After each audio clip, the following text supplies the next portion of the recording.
Welcome to the Goods from the Woods. My name is Rivers Langley, and this is episode number 113 of the Corona Diaries and our last show of 2020. Hope everyone had a great holiday, in COVID-adjusted terms, of course. I am once again coming to you from Ice Station Z Gangsta, my winter residence here in the loveliest village on the plains, Auburn, Alabama.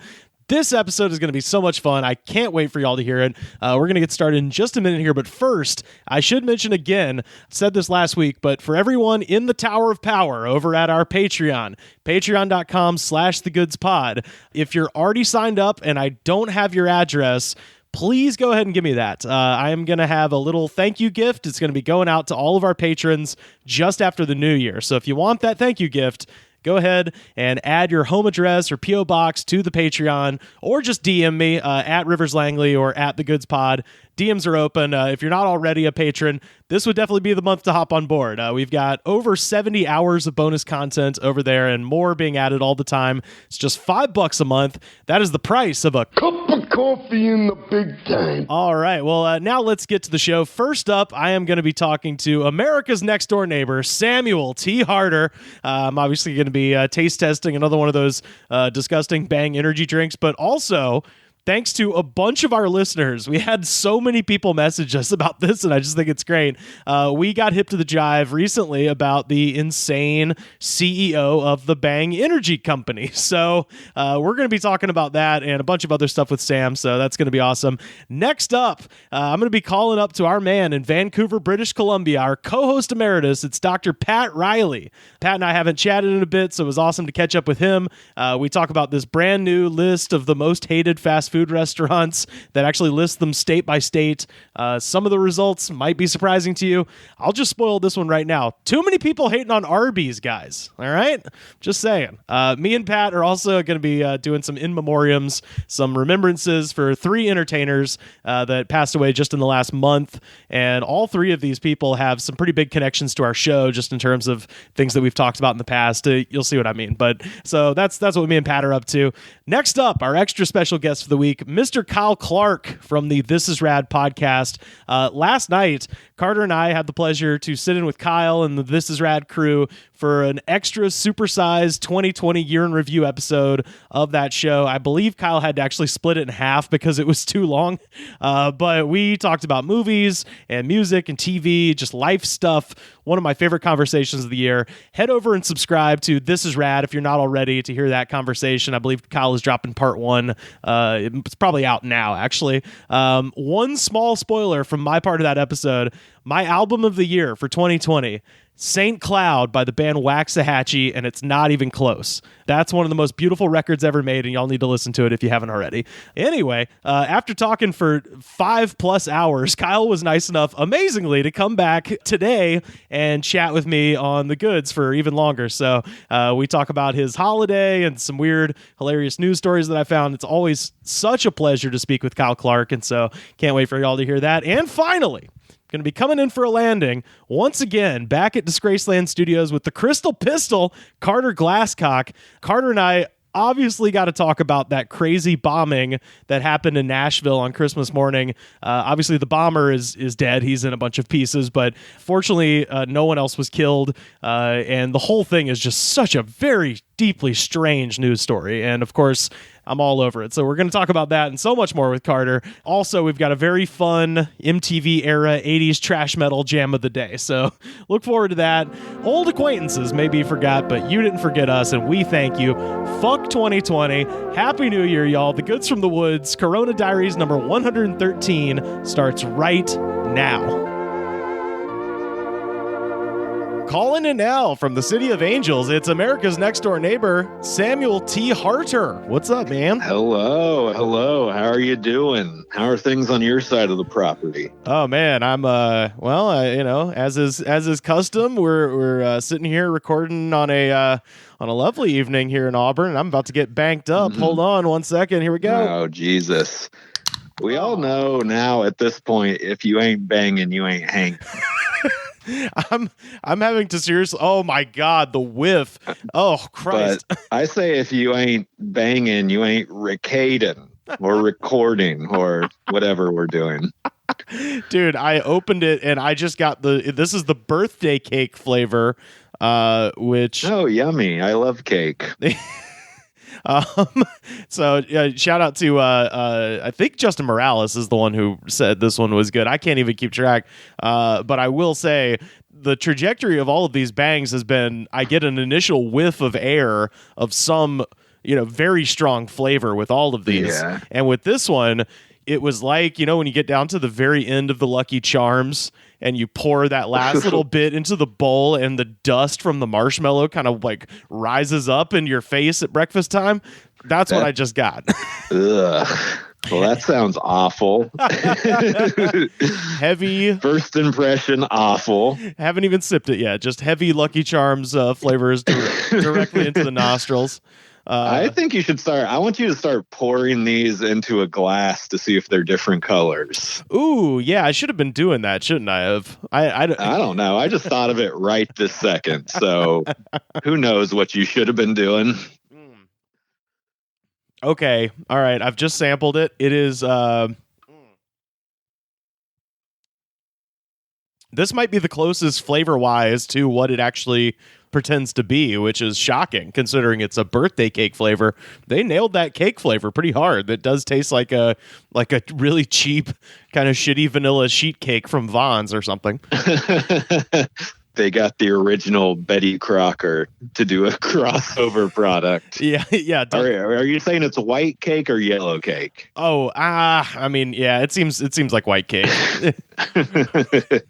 With white frosting, I assume, sprinkles on top sort of situation. You got your daughter for the weekend and you forgot it was her birthday and you're already on the way to pick her up at soccer and you're like, fuck. And then you just pull into Albertsons real quick and just get the cake and you're like, God damn it. All right, let's just say happy birthday, Becca. Just write it on top, please. It's that cake. And then they're like, we can't do that. And you're like, fuck it. give me the plain cake. Yeah. So it's like I said, it's a very good facsimile of the flavor, but it's not like a high quality birthday cake. It tastes exactly like a Vons off the shelf, baked at 10 a.m. and now it's midnight. And you just need something for the next day. They need to start making artisan bang flavors, is what I think. They've got so many at this point. It almost seems like that's kind of like, I don't understand their business strategy at all. It's like, we're going to make 1 billion flavors and none of them are going to be that great. People know it's like alcohol, it's like Four Loko. People know, the people who make it know people aren't drinking it for the flavors. That's true. Well, they're drinking it for what it does to you. Yeah. Well, there are some people who, like I, for instance, am highly susceptible to just like, oh, it's an alcohol with a stupid flavor. Sure, I'll try that. And no better evidence of that than last week when after I talked to you, I talked to Carter and got a little wild with it with a PBR hard coffee. Oh yeah. How was that? Well, I'll tell you, it came in a 4-pack. The 4-pack was $13. It's the most, I think it might be the most I've ever spent on that little of alcohol. It's not like, yeah, that's like a IPA price. Right. And here's how good it was. I've had it for a week and there's still one left in this 4-pack. So, okay. So you're going through it still. Well, I actually I went over to a friend's house and we had a nice little distanced masked up porch hang. But we did just for funsies stick the PBR hard coffee in a coffee cup and microwaved it. Just to see if it would work as a hottie toddy, and oh boy, it does not make it better. Also, it was kind of ruined by the fact that like I put it in the microwave and heated it up for like a minute, and the top part was hot. So I was like, I was outside, I was kind of sipping it, and it was a little chilly night. So I was like, okay, this is fine. But then there's no way it was fine. It's not fine, but it was that thing of like, it was so hot that it masked the shitty flavor, like it was, like it was just enjoyable because it was warm and the night was chilly. But then, how in the summertime, if you swim in a lake and you dive down to the bottom, it's really fucking cold. Yeah, that happened to me because I was sipping. I was like, "Ooh, this is nice," and I didn't stir it halfway through the microwave, and then all of a sudden it was just kind of like lukewarm and then kind of cold at the bottom, and I was like, ugh, ugh. And then it became disgusting, and I just had to chug it because there was no, it was not going down. Can't any other waste way. it. No, I paid fucking $11 or $12 or whatever the hell it was for 4 of them. So I'm gonna let that go to waste. But yeah, terrible. Yeah. Damn it. Yeah. I wonder if you could get the same thing by just pouring instant coffee into a PBR. Well, that's the thing, is the coffee flavor is the least prominent flavor. I would say it goes like chocolate and then alcohol and then a hint of coffee, but the more predominant flavor there is just the sugar and like kind of like chocolatey flavor. Like it's way too fucking sweet. So if they made it less sweet and more coffee like, that might even help it. But the closest thing I can compare it to is about 10 years ago, just for funsies, we did a little series, and they're still up on YouTube. I'll post this so people can see it on our Twitter at The Goods Pod. We made a cocktail called a Yuski Dew, which was just Yoo-hoo and whiskey. And the idea was you that and your friends need to get some hobbies. Well, that was the hobby. The idea was like, we'll make it disgusting.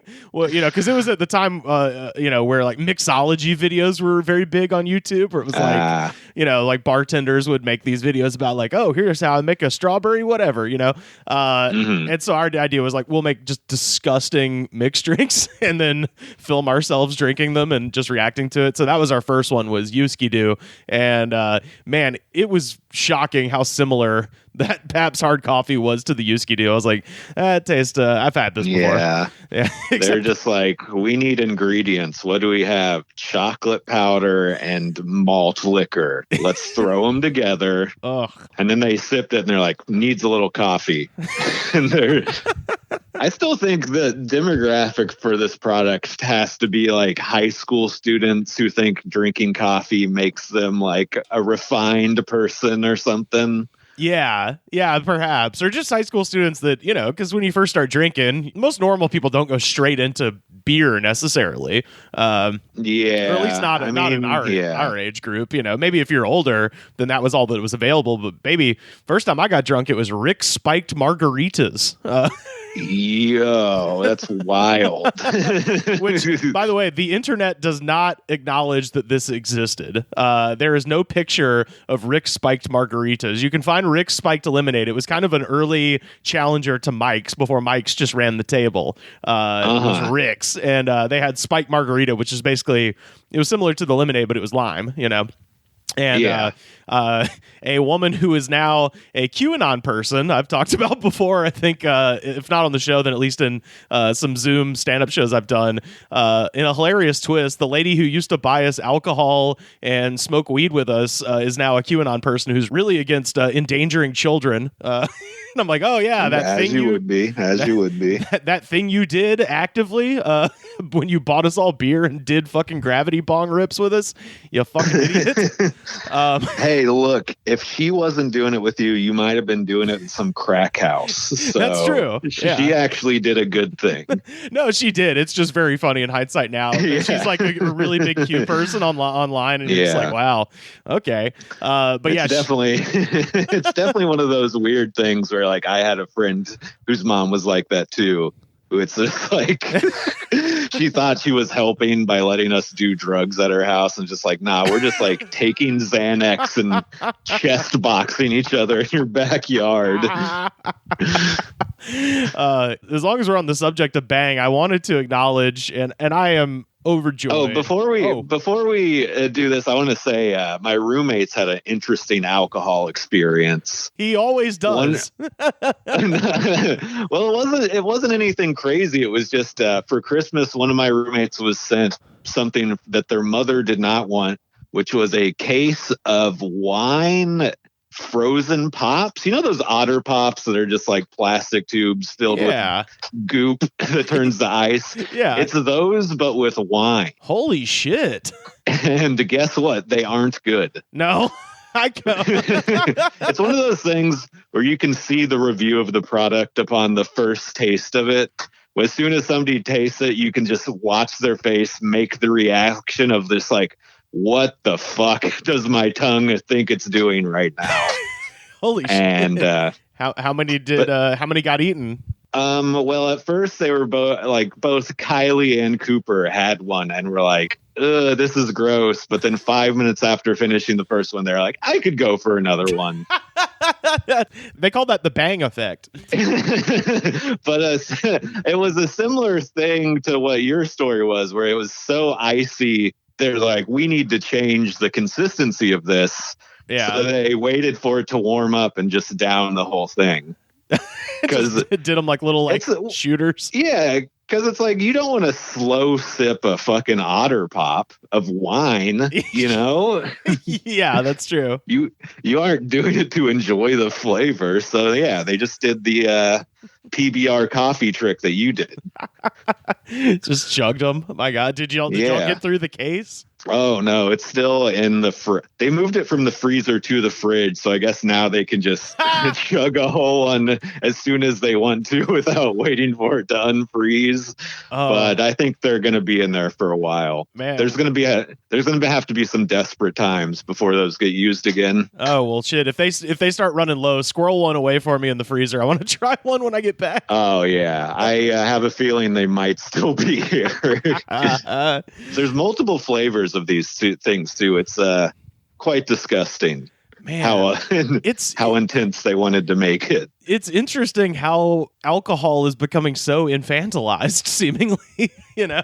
Well, they've always wanted kids to learn how to drink. You know. But man, when I was in high school, they had like Sparks, which was just like. Yeah. Four Loko, but less intense. It was just like, hey, kids, here's a sugar drink.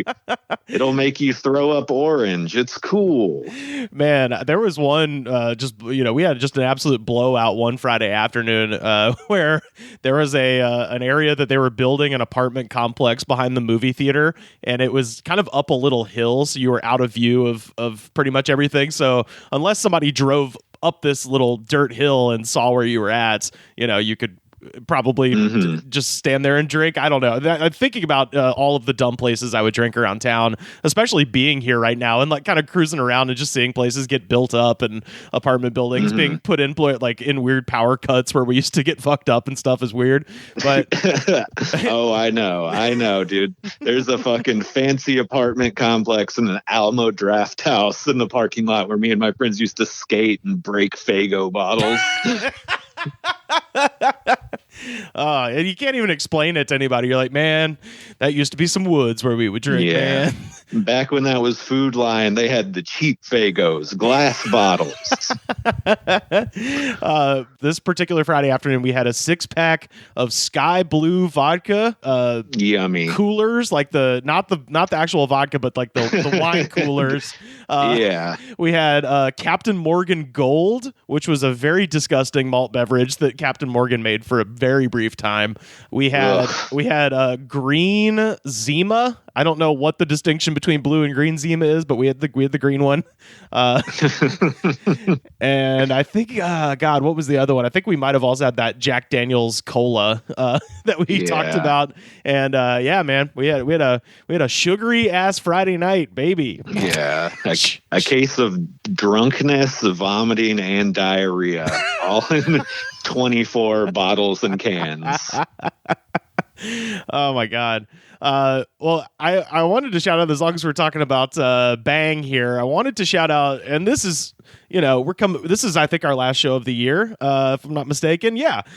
So, one of the things that really has made 2020 super special to me, and I'm not just saying this to blow smoke, but like the people that listen to the show that tweet at me, it means the world to me. And the funniest shit is when somebody will message me and be like, hey man, I know you're busy, but what do you think of this thing? And I'm like, buddy, I have so much time to talk about whatever you want to send me. I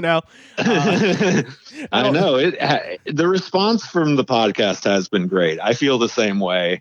It's good to hear when people like the thing you do. It's the best. And also, and what I want to talk about here, I had 3 different listeners message me this today. So, and I love that this is the audience that we've managed to cultivate here, where they see some shit like this, like, well, I know who needs to know about this. So I wanted to shout out Trevor Lansing, Caleb Olson, and Percy Pringle III. All 3 of these guys sent me this same piece within, about a couple hours of each other. And that is just that Bang Energy, their CEO is a crazy guy. Yeah, and he's the kind of crazy where I want to make fun of him, but I'm also so jealous. His name is Jack Owak or Jackawak, and his Instagram is at bangenergy.ceo. And everyone should look at it because it is just like it's almost a perfect how-to guide of how not to be online, because everything he does is so fucking cringy and weird. Yeah, and it's made worse by who he is, which if you don't have time to look at his Instagram, imagine a guy in his 50s who's had a good amount of facial plastic surgery, has his eyes kind of pulled back towards his ears, also on some sort of hair regain or hair plug situation. Well, he's got that Ron Popeil spray on hair in the front. I think 50s is being generous. I swear to God, that man's like in his late 60s, early 70s. That's my call. If he is, he looks fucking great. He's putting up big numbers in the gym, and he's rich. So as much as I'd like to make fun of him, he has a good life. He is a piece of shit for sure. Definitely. I would trade lives with him in an instant. We'll retweet this so people can see it. There's a video that was put up about a year ago on YouTube where some YouTube guy kind of went through his Instagram and put some shit on there. And one of the funniest things is him looking at his Bang branded jewelry that he has. Where he's got these like all these charms and like Bang necklaces and stuff, but then the big centerpiece is the thing that he wears in all of his videos, which is a gigantic diamond crusted Bang chain. like you would wear if you were... I was thinking about this, and I was like, this is a great tax write-off as a business expense. Yeah. Didn't 50 Cent have his own name on a giant chain at one point? Oh, probably. I mean, tons of rappers have. Yeah. So I guess that's a business expense too. It's an advertisement. Also, the Bang logo, which he prominently features in all his jewelry, looks like complete shit. It kind of looks like the Beats by Dre logo, like the B with like a circle inside. Well, what's weird about it is the circle in the middle of the lowercase b. It is both a target, like on a gun sight, but also a radar. And it's so it's really just like a guy who's just like, I don't know, man. I love fucking modern warfare. I'm going to do this design. Yeah. Like that was all they were thinking, was just drinking. I was inspired by Call of Duty. Yeah, exactly. So he's got the big Bang chain. He's also apparently got a book coming out called The Bang Anti-Diet, which I kind of want to read. Yeah, I mean, he's got to figure it out. He's got life figured out. So I'd love to hear his theories in a 300-page long book that I'm sure he wrote completely on Bang and Coke, probably. Oh, definitely. And the funny thing is, like, during all of his pitches, you can tell that there's a guy holding a cue card just slightly to his left. So he's not ever looking directly. You know how there's that like weird thing you can do when you talk to somebody if you want to freak them out and just look at their ear and not actually like at their face. So when they're talking to you, it's just like a little off. I've never heard of that or done that. You never done that? That's a fun way if you just want to like mess with somebody while you're talking to them and just start staring at their ear. Because you're looking at him, but you're just slightly off, and people notice. But that's what he's doing in all of his videos, because he's not, I guess, at the point where he wants to invest in a proper like teleprompter for these videos. So he's just got a guy with cue cards, and he's just reading off of those. And he is a charisma vortex. Like he is completely devoid of any charisma. He says shit like, "You have to create a level 10 environment to attract level 10 individuals." So he definitely feels like a guy who tried to seriously become a life coach and just failed miserably. Yes. And then somehow got into investing in energy drinks and hit it big. Yeah, well, what's interesting is they signed a deal earlier this year with Pepsi to be the exclusive distributor for Bang. And then by November, he had broken the contract. And literally, like, his most recent tweet is about how Pepsi is fake news. And he is a huge Trumper. Yeah, and now they're in court. Like, he's in court with Pepsi currently about this weird distribution deal that he had for whatever it was, like 6 months. They have a song on there on one of the videos where there's a Bang song where I'll try to approximate it. It's like, I got that bang you want. Everybody knows what's up. I got that bang energy. Nothing but love. Then, to like a crappy dubstep background or something. Yeah, right. Well, right before the dubstep, right before the beat drops, it goes, now just feel that bang drop. And there's this video. It's like they know the people who buy their products are stupid or just want them to become stupid.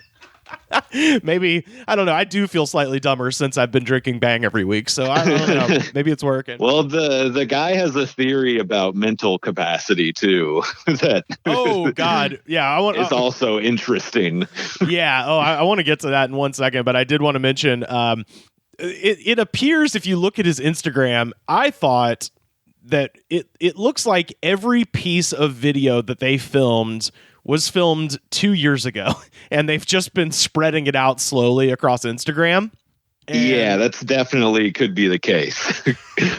And I was thinking that, except that during that weird dubstep song, there is a moment where he's standing on stage, Jackawalk is on stage, and there's like a shitload of people in the audience, and he is shooting. I mean, it's supposed to be money. I don't know if it's real money, but it looks like he's shooting money with like a cannon into the crowd.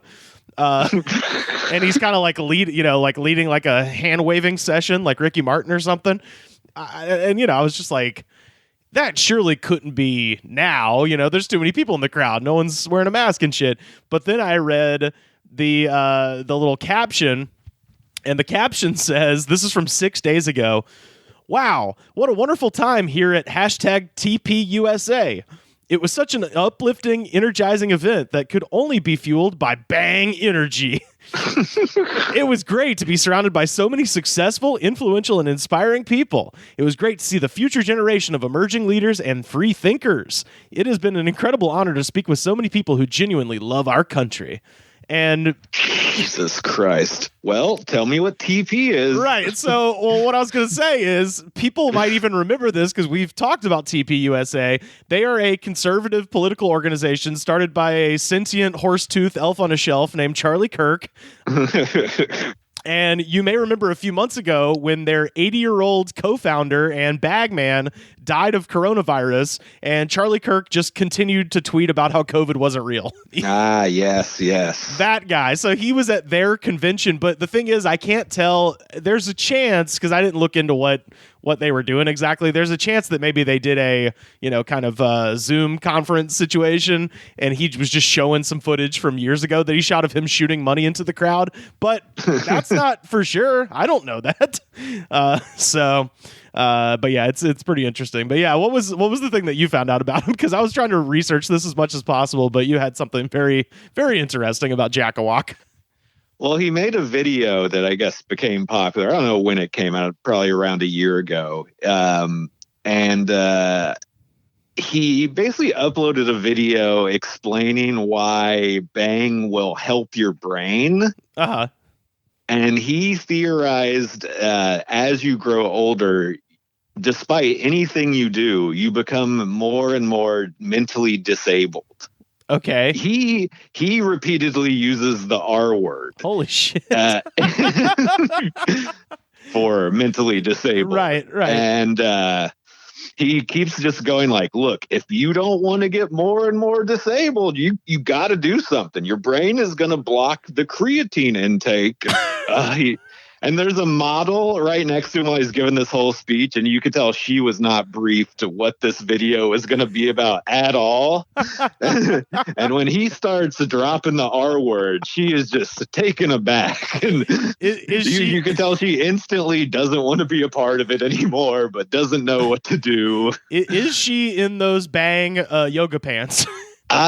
They're both behind a desk, so it was impossible to tell. She was wearing a Bang shirt, I believe. It's on his Instagram. Seemingly, all of the women are wearing like Bang apparel. Like they've got these like Bang sports bras and Bang like exercise pants or yoga pants or something. It's just very strange. And also, he runs his Instagram business, by the way, by doing the influencer thing, like paying fucking teenagers with a bajillion followers on Instagram to be like, I love Bang, you know? Yeah, definitely. And one of them was, and they mentioned this in this video, was a 13-year-old who was making these really provocative, weird videos, being like, I love Bang, and being all sexual with it. And so he's a creep. He's a fucking creep. Yeah. Speaking of QAnon. Oh, boy. Using a 13. And the fucked up part about the 13-year-old is other companies were already doing this with her before Bang came along. Jesus. So he's like the third vulture in line. Yeah, I mean, well, she already had millions of views from perverts who love underage girls, you know? Yeah. I'm sure that wasn't the first person to approach her about advertising products, because that's all the influencers have for making money.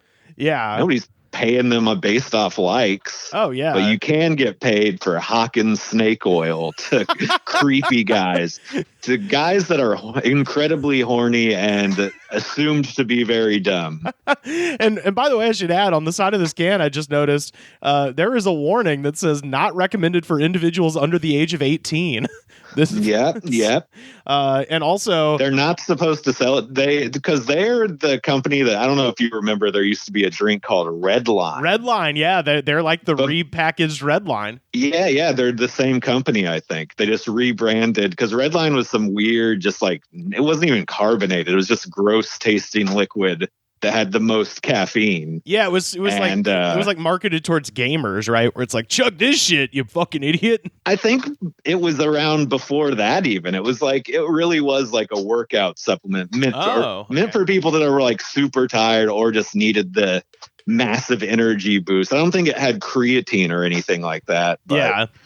I think they realized people become mentally disabled as they get older, so they had to add the creatine. I just noticed, by the way, and this sort of ties into what you were just talking about, the little on the side of the can, the tagline at the end says, "Life is an extreme sport, and Bang is the extreme energy source to live life extreme." Which that is like if you just took all advertising from the year 2002 and put it into a blender, it would be that sentence. Yeah, do you kids like the X Games? You're going to love Bang. I remember the funniest one was at one point in the early 2000s, they were making extreme corn nuts.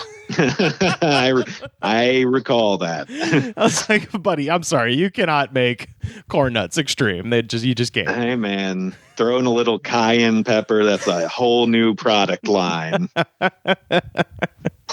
By the way, I no longer have access here to Citizen. I boosted it up, and there's no Citizen going on in Auburn. It hasn't come here yet. I think I have to go to Birmingham to get Citizen. Damn, that sucks. But I did get a notification from our neighborhood next door, and I just wanted to see if you. Are you on Nextdoor? Have we? I'm sure we've talked about this. I can't remember though. I don't use Nextdoor. I only use Citizen app, because Nextdoor is too infuriating. If I want to get mad, I will read the comments on Citizen app. But lately, Citizen app hasn't even had that much crazy shit going on. I think because of the weather and time of the year, nobody wants to call the cops on people, maybe. Or, I don't know. All the updates are about COVID at this point, because LA is so fucked with it. Right. Well, I got this, I got this one little notification, and I tried to go and read the comments and stuff, and it had been taken down. So the guy who wrote this deleted it from Nextdoor, but it still lived in my email notifications. This is from Silver Lake.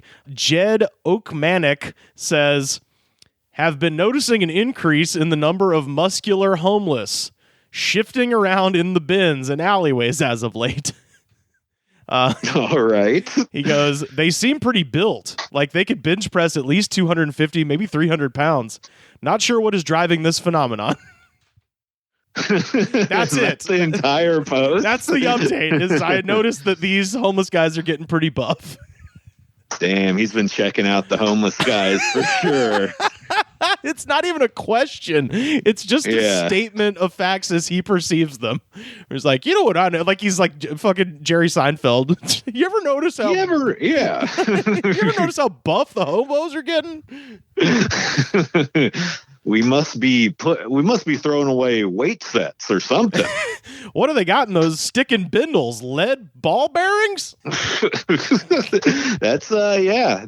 Also, I have not seen anything like that. In fact, I would say quite the opposite of what I usually see. Yeah, it just seems like everyone's pretty miserable, and it's not good in any way, mind or body.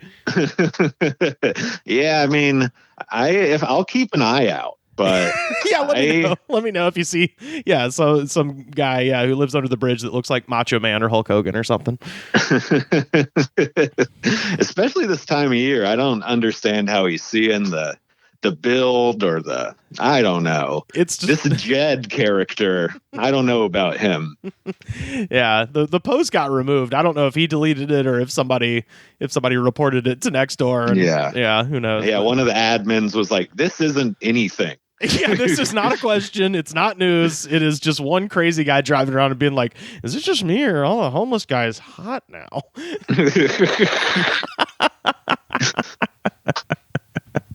Well, yeah, I don't. Nextdoor is a crazy app. I don't like it. I feel like people go on there to troll. My parents live next to a guy who's like a Republican, and in Austin, it's a little more Democratic, and he made a post about wanting to go put up Trump signs in people's yards and just purposely to piss a bunch of people off. Yeah. I think it's easy to do because people take Nextdoor very serious. Oh yeah. We talked about on here. My parents had shared one with me from this neighborhood where I am now, where it was a woman who was literally complaining because she was like, I always hear the ice cream truck, but I never see it. Like, this is not... What the fuck are you talking about? Where is this damn ice cream truck? I hear it, but I don't see it. It's like, I don't know, man. I need some damn ice cream delivered. Oh, that would be... I guess that would be a horrible thing if you just constantly heard ice cream music. Yeah, but the ice cream truck just never came. It's funny because like this neighborhood is like, it's a circle. It's like a very neighborhood, but we're about 100 yards away from a pretty big main street through town. It's like, I bet the ice cream truck is on Donahue, lady. Like, this isn't that hard to figure out. Also, I know of several places that sell ice cream. Yeah, that's the other thing. Go to a gas station. They've got ice cream over there. I think the problem with Nextdoor is the people who use it aren't online all the time. Oh, sure. Like they don't use other social media, so if somebody's trolling, they just have no clue how to respond to it. What have you been up to this week? Has there been anything else happening around Disgraceland? I mean, not really. It rained, which is unusual, but it wasn't anything huge. Christmas happened. Our house now has a PS4. Whoa! Yeah. Right. So now in our living room, we have a PS3, a PS4, and a Nintendo Switch, and 2 TVs. So I'm living my 9-year-old dream right now. Damn, dude, living it up over there. Yeah. We have ADHD, and we're going nuts with it. What games you got for PS4? God, what do we have? The Last of Us Remastered. We got sent games by Mia's brother, our other roommate. Oh, yeah. And I don't remember any of them because I've just been playing Fortnite or watching Mia play Last of Us. Oh, okay. None of us has gotten into the disc games yet. Also, I'm going to be completely honest. This PS4 has made me feel like an old lame motherfucker. Really? There's not like buttons on it. You know how everything has turned to just like touch screen. Wait, there's no buttons like on the controller? No, on the controller, yeah, but on the actual console. Oh, okay. Oh, I gotcha. So I don't even know how to turn it on if the controller isn't working. I'm going to be completely honest right now. I have no idea how you would put a disc into this thing. I don't know where it comes from, where it goes, I don't know where the fucking slot is. I Googled how to turn on the PS4 without a controller and then still couldn't do it. Everybody tweet at Sam at Slam Harder. He needs some help over tell there. Tell me where the button is. Where's the CD where going? I have to touch. Yeah, and that. How do I also need to know that. How do I turn the thingamajig on? Dude, all my 20-year-old roommates started making fun of me, despite them not seeming to know either. Oh, dude, yeah, that's exclusively the territory of like 12-year-olds, dude. There's no way. That's no way for us. Yeah. But the good news is if you play Fortnite online against 12-year-olds, you've been playing video games longer than they've been alive. So you're way better at it than them. Man, yeah, I played Fortnite exactly once, and yeah, I was just getting fucking dunked on by children. It was not a fun experience. I was like, yeah, I had the same problem with that I do with Halo, where I was always somehow aiming at the ground the whole time, and then just fucking little kids just coming up and be like, "Fuck you, bitch," and fucking shooting me. Oh God, I know. And Fortnite, you think it's going to be easier because you're like, oh, there's 100 people. It's a big map, and then you'll be alive for like 10 minutes and then die, and it's like you placed 99, and just be like, what the fuck? I thought I was doing okay. Oh man, what else was happening at Christmas over there? I made ribs. I bought some pork ribs. Oh, I made those, but really, no, none of us planned stuff. I bought weed that I was going to have to buy anyways and just opened it on Christmas and pretended like that was a gift. But yeah, we didn't really do anything, kind of just sat around, played a little PS4. We've reached the point in this house where we just do consumption of media and food. Yeah. Hey, that's our thing.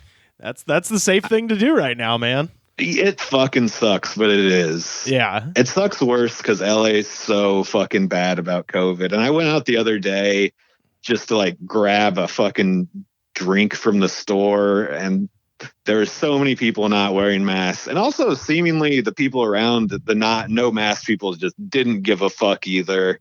It was pretty crazy. I just saw two guys that seemed like strangers run into each other at the gas station. And then they saw each other and were like, yo, what's up, man? Both of them didn't have masks on separately. Jesus. And just happened to meet or randomly encounter each other, both with no mask on. I've been watching the nightly news for the first time in a long time. And that's good. Yeah, well, my parents just have it on, and I'm just like, all right, I'll watch this, and it is, it's fucking. I mean, it's infuriating, a lot of it, but they always start in LA. That has like been the top story every single night for weeks now. It's fucking scary. The bleakest shit ever was yesterday. They had this story about a guy who fell off a cliff while he was hiking, outside of Salt Lake City. And he fell 100 feet off this cliff, and he lived. But he had to like yell out for help, and it's like a park, like in the middle of goddamn nowhere. And on the news report, they go, fortunately, a large homeless encampment was nearby, and they called the cops. And I was so what you're saying is if we had a functioning society, this man would be dead. Sorry, buddy. Yeah. I'm glad you're alive, I guess, but really, it's more fucked up that somebody was out there to call the paramedics for you. Yeah, I'm glad he got some assistance by people he probably doesn't like or judges in horrible ways. Exactly. Yeah. So, but yeah, and they just talked about it on the news like it was perfectly normal. They're like, "Oh, isn't it great that they were out there?" It's like, no, they should have homes. Yeah. What are you talking about? It's terrible. It definitely sucks that they're out there. Yeah. This is Utah in December. It's got to be horrible out there right now. Oh God, yeah. Yeah. So, don't watch the news. My God. Yeah, I don't. Whenever I watch it here, it's just about how somebody got stabbed somewhere. They'll ignore any real news story and be like, yo, this high school football prospect's looking pretty good this year. My parents don't even watch the local news anymore. They just watch the national news. So I don't even get the weird local stories. I kind of wish they would start. I'm more interested in just like weird local bullshit, but hey, whatever. It's not my TiVo, you know. Yeah, I hear you. I hear that. The news out here sucks so bad, like the local news. It's just so weird here. Like in Austin, none of the local TV people want to be stars, but here it's evident all the local TV people want to. Oh, yeah. And it's so fucking off-putting. Man, have you ever seen that movie Nightcrawler? No. Oh, dude, you gotta! It's so good. It's about a what they call a stringer, who is an independent camera guy who goes out and films like fires and car crashes and like crazy shit, and then sells the footage to the news. So they kind of outsource that. Is this a documentary? No. Well, they made they made a documentary on Netflix a couple years after Nightcrawler came out. It's a movie that's Jake Gyllenhaal and Riz Ahmed, and it was one of my favorite movies of 2014, and it didn't even get nominated for anything, but it should have. But basically, Jake Gyllenhaal's like kind of like a taxi driver psychopath who is also going out and filming murder scenes and shit like that. And he it's really fucking good. But it's set in L.A. and it's exactly that kind of thing. Like Bill Paxton is kind of one of the other stringer news gatherer guys, and he's kind of like a star fucker like that. Like he wants to be famous and shit. Dude. I mean, that's just the insanity Los Angeles brings to people. But I saw the documentary about that. It's really good. Yeah, that documentary. The funniest part was when it was raining one night and they were like, yeah, we're just filming puddles. That was like, they were just filming cars driving through big puddles because it never rains in LA. And that was their whole footage for the evening. Yeah, that's some solid B-roll. You might be able to make $100 off that or something. Well, man, Sam, before I let you go, I've been sharing this with everybody I've been talking to because I rediscovered something. I found a box here at my parents' house full of my old books from when I was a kid, and sitting right on top was my favorite book from when I was a child, and it is called Ghosts and Goosebumps: Ghost Stories, Tall Tales, and Superstitions from Alabama, compiled by Jack and Olivia Solomon. And it's basically just a book of ghost stories, but the ghost stories are pretty good. It's a folklore compilation. So Jack and his wife traveled the South in the mid-90s and talked to a bunch of old people and got these kind of ghost stories and stuff like that. And those are fine and good. But the real magic in this book is that the entire second half of this book is basically just a list of strange Southern superstitions that I've never heard of, that are supposed to be some sort of like old knowledge. And there's some basic shit in there where it'll be like, if you step on the crack of a sidewalk, you'll break your mother's back, that kind of shit. I still believe that to this day. Oh yeah, never step on that crack. But then there's also just a bunch of really, really fucking strange ones. So I've decided every week until I run out, I'm going to run 3 by everybody and see just to get your opinion on these superstitions. So this might be our own Bang anti-diet, a way of life. So the first one I've got here for you, this says, if you sit on a trunk, you will be disappointed. Okay, I have never heard. I guess me and you didn't really grow up in an era where trunks were anything but the back of a car. Right. I assume they mean like a trunk that you would take on a steamship back in the 1800s, like one of those big ones that people have at the foot of their bed now. Yeah, there was that one. This one is extremely metal. I love this. If you plow during Holy Week, the ground will bleed. I love it. I love religious superstitions. Is it bad that I don't really know what Holy Week is? Is that Easter? I guess that's Easter week. I have no idea either, but I'm just going to avoid plowing every week of the year personally. Yeah, I'm going to continue my unbroken 34-year legacy of not plowing ever. This one, finally, and I really love this one. If you're hairy, you will be a good hog raiser. These all just came out of the Farmer's Almanac, right? Yeah, this is like some Benjamin Franklin shit. I guess. I don't know. I'm hairy. Animals like me. Yeah, so should get into the hog futures market. Yeah, I should start a farm. Yeah, it's a good idea. This book of superstitions is starting to make a lot of sense to me. The book is still available, by the way. It's $25 on Amazon. Highly recommended. Is it still in print? It's still in print. Yeah, apparently. I mean, it's a little pricey for what it is, but yeah, I saw a couple copies on Amazon for like $24.99. Mine actually is signed by the author because I think this is somebody my mom knew, and I know Jack Solomon, I don't know about Olivia, but Jack Solomon has passed away now, which is a shame because I can't ask him if he was trying to insult me here. The inscription on this book it says, December 1995, for our special little friend Rivers, with best wishes. Yeah, he thought you were fucked up in the head.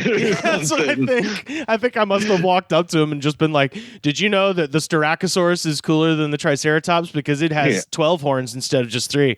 You know, he was like, all right. And he said, somebody stop me. Yeah, all righty then. Oh, you wrote a book about ghosts. Who's her? You know who would like this?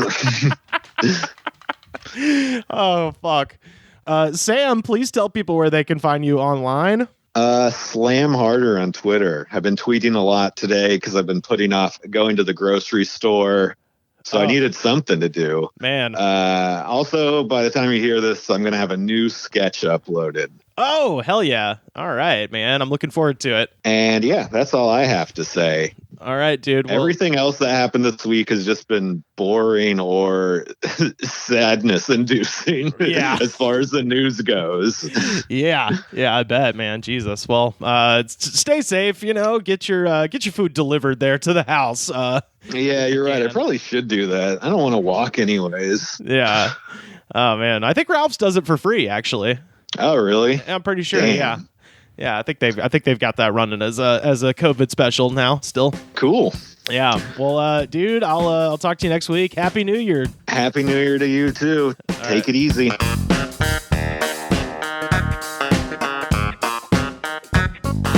Calling in now from British motherfucking Columbia. It's our co-host emeritus, Dr. Pat Reilly. How's it going, dude?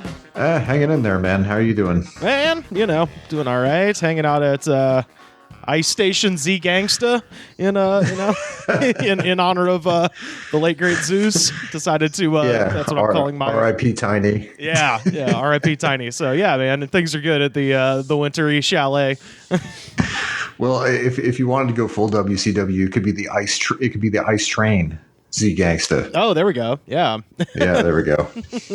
But yeah, man, I wanted to first of all say that you hit me to the jive on maybe my favorite thing for the past week, which has been for people listening, and this is directly up all of our alleys. If you were a fan of this show, this will tickle your funny bone for sure.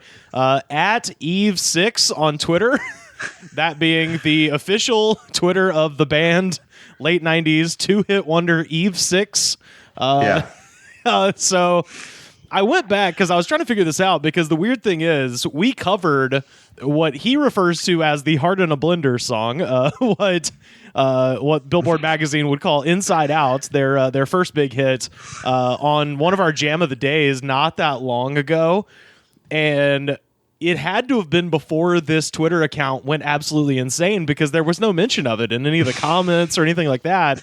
And now I have to imagine if you go to the comment section of Inside Out, it's probably just all people talking about how the Eve6 guy has gone insane on Twitter.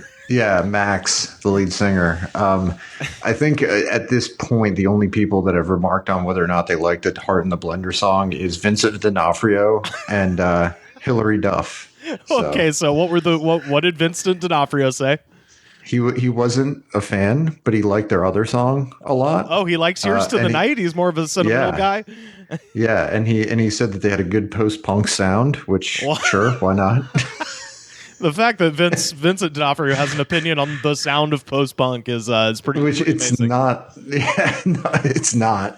No, I'd say they're pretty solidly like 90s alternative, I think. Yeah, and then Hillary Duff is a big fan. So Okay. I think at this point, if you're keeping score, those are the two responses. Alexandria Ocasio-Cortez hasn't responded yet. The Pope hasn't responded yet. Yeah, tell people a little bit if they're not familiar what exactly is kind of going on, because you're the one who told me, and I haven't stopped looking at the Eve 6 Twitter. I check it about every hour or so, and there's always two or three more tweets every time I do. So it's the lead singer of Eve 6, Max, who I think went viral at first when he tweeted out that he was a virgin when he wrote the Heart in a Blender song. Is that what started it? Because I've seen that referenced a couple of times. I think so. And so he just decided, hey, this is going to be – he's become the anti-Trapped. Yes. So, holy shit. What a perfect way to put it. Yes, he has. Like, the sensibility is different, right? It's funny. Yeah. As opposed to Trapped, which is just insane. Yeah. He listens to a lot of Dirtbag Left podcasts, so he always gives shouts out to like Red Scare and stuff. Yeah. But he's also very Christian, it seems. He makes a lot of threats to make the best Christian album of all time. Yeah, he's in AA. His favorite comedian is Jake Flores. It's just like this incredibly like. I have to tell Sam this because I think Sam and Jake know each other from Austin. That'll give Sam a kick, I think.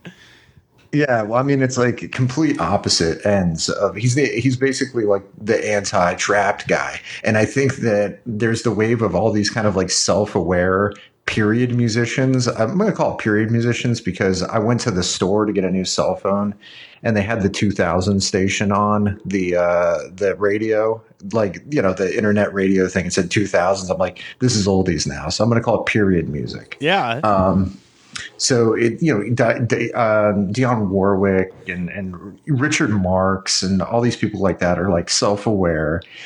So it's very much in that genre of a musician of a particular period being completely self-aware as to who they are. I think Smokey Robinson, I think, had a moment as well on Twitter where he was kind of figuring out the technology.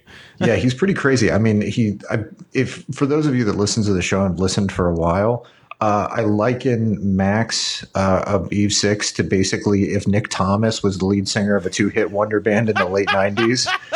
It's such a like this is just random. I'm literally while you're talking just scrolling, and I've just stopped randomly. This is from one day ago. I'll never log off. I'm here. You have to deal with me. And then the very next tweet, like moments later, Smash Mouth is better than the Foo Fighters. Well, it's interesting because it seems like he's not a fan. Either he isn't a fan of, or he's like in a playful feud with Steve Hartwell of Smash Mouth because he accused Steve Hartwell of pooping his pants while high on meth once. Yes, yeah, they said that he's like the Smash Mouth guy had the meth shits. I think that's what he said. But Steve Hartwell or whoever ran I don't know if it is Steve Hartwell of Smash Mouth or the guy in the bowling shirt that plays guitar or the guy that runs the Steakum podcast, the Twitter feed. I don't know who runs what. It's all a hall of mirrors, but he said that it was actually cocaine and cocaine makes him do a number two. So okay. If you're a historian and you're into true completionism, yeah. The one that I retweeted that was interesting to me because I have reason to suspect that this was maybe in my hometown and I was there for this show. This was from December 20th at Eve 6 tweets. The third eye blind guy had me fake arrested by a real cop in Alabama on tour because the night before I'd taken a big jar of candy from the front desk and I said, I'm the singer of Third Eye Blind. I could do whatever I want. And then they called his room at 3 a.m. telling him to give the candy back. So, yeah, the lead singer of Third Eye Blind. I think it was Stephen Jenkins. I named it. Yeah, that's right. He figures in pretty heavily in this Twitter handle as kind of a villain, like a nemesis, a playful nemesis. And he's responded a bit to it as well. Oh yeah. It's funny the levels to which people are interacting with this, because it's not exactly a meltdown. It's more just like I seriously think like a lot of bands, especially bands of that stature, where it's like they have songs you would recognize for sure from 20, 25 years ago maybe. A lot of their Twitters are just kind of autopilot, like they're either run by their manager or they're run by a record label or whatever. And I tried to scroll back and find like the beginning of the Eve 6 Twitter, and from what I could tell, or at least the point at which my phone would no longer allow new tweets to be pulled up, which I assume has to be like the beginning of this, it seems like at Eve 6 came online in April of this year, and he basically only started tweeting as a way to boost the signal of a bunch of musicians that were affected by COVID. And so the first few months are just him kind of retweeting different people that needed some help or, needed help paying their rent or whatever, just musicians that he knew around, I guess, New York City or wherever he lives. And it wasn't until like around October or so that he started tweeting extremely heavily all the time. But once he did, it has just been an absolute masterclass in terms of just great posts, no punctuation, no capitalization of anything, just the straight dope. Asking Bill Maher the hard questions. At Bill Maher, do you like the Heart in a Blender song? And Bill Maher wouldn't like the Heart in a Blender song. I don't know. You might be surprised. He had an episode of that show, Iconoclast, on Sundance, where it was him and Clive Davis, and he's exactly what you would think. He's the guy who buys all of the Now That's What I Call Musics, and that's Bill Maher. I have to say though, I kind of am seeing it as just some guy that's really funny, because a lot of people that are in bands, are pretty funny dudes. Either they're incredibly serious or they're really funny. Right. But I think also he's trying to position it into, I don't know, Cameo. Just pay him $100 and he'll call your boss or your mother and be like, hey, Dylan's mom, do you like the Heart in a Blender song? Dude, happy birthday. I seriously think that once we kind of get back to a point where we can have live shows, they're going to have a show at some small venue in Brooklyn, and it is going to be sold the fuck out of just. Well, he's an LA guy, man. Oh, is that right? Oh, I assumed he was Brooklyn. Oh, that's even funnier. Okay, so yeah, he'll play The Smell or something, and it'll just be fucking packed out. He's gonna do a tour of the different venues in LA. He's gonna do like Bootleg Bar, and he's gonna do the Satellite. He's gonna do all the resurrect them single-handedly. Yeah. With ironic fans, essentially. I mean, I hate to say it. I'll go. I'll fucking go. I think it'd be hilarious. It's gonna be like a big bill of like. His openers are going to be, I don't know, Tonic and Brandon Wardell. And Tonic, Brandon Wardell, Dan Deacon, Father John Misty, obviously. No, I mean, but that's too serious. It's going to be like just irony boy stuff. Father John Misty keeps stealing the big jewel out of the lobby of Moon Juice, so he's in that camp, I think. Yeah, no, I mean, he's gonna fuck around and get himself popular. I really do think so. Oh yeah. It's been really great. It's really been the highlight of my entire Christmas week, is just reading the Eve 6 Twitter. Yeah. This is from 23 hours ago. Third Eye Blind guy, can I stay at your place for 6 to 8 months rent free? He's killing it, man. He's absolutely killing it. This is from 3 days ago. One of the guys who did the Abercrombie and Fitch song told me super earnestly in a hushed voice, dude, did you know that Uncle Cracker song is about drugs? Oh, yeah. And this is like complete inside baseball of like late 90s, early 2000s, like modern rock radio. Dude, and it's that's unbelievable. And honestly, that's what I'm saying about that. Eve Six's next tour. They've done VH1 Storytellers. It's time for VH1 shit posters of Eve Six just talking. I mean, doing a Q&A where just somebody could just yell out a band and that guy would give his opinion on it, either personally or professionally. On that band. He's for wrestling fans, you get this reference. He very much reminds me of like Chuck E. T's presence on Twitter, because it's just like completely self-effacing, but just incredibly hilarious. Yeah. We just imagine him sitting on his couch, just like, oh, this will be funny. Hey, at Pontifex, do you like the Heart in a Blender song? The funniest one is the Chris Cuomo one. That one was great. What was that one? It's like something like, hey, do you ever, hey, Chris Cuomo, when you're making love to your lady, do you ever listen to the Heart in a Blender song on your Bluetooth earpiece? This is from 4 days ago. I'm doing an interview with Spin Magazine. I'm just going to say I don't know to every question. He's a fucking gem. He's an absolute gem, and I can't wait for concerts to come back, because I will be the first in line to go see Eve Six shitposting Storytellers. Well, this is the unfortunate thing is he's basically priced himself out of being a guest on this show because he's local, right? Oh, that's true. Like, yeah. I bet we could get him. I don't know. Yeah, we'll maybe. We'll see what we I don't can know. do. Oh man.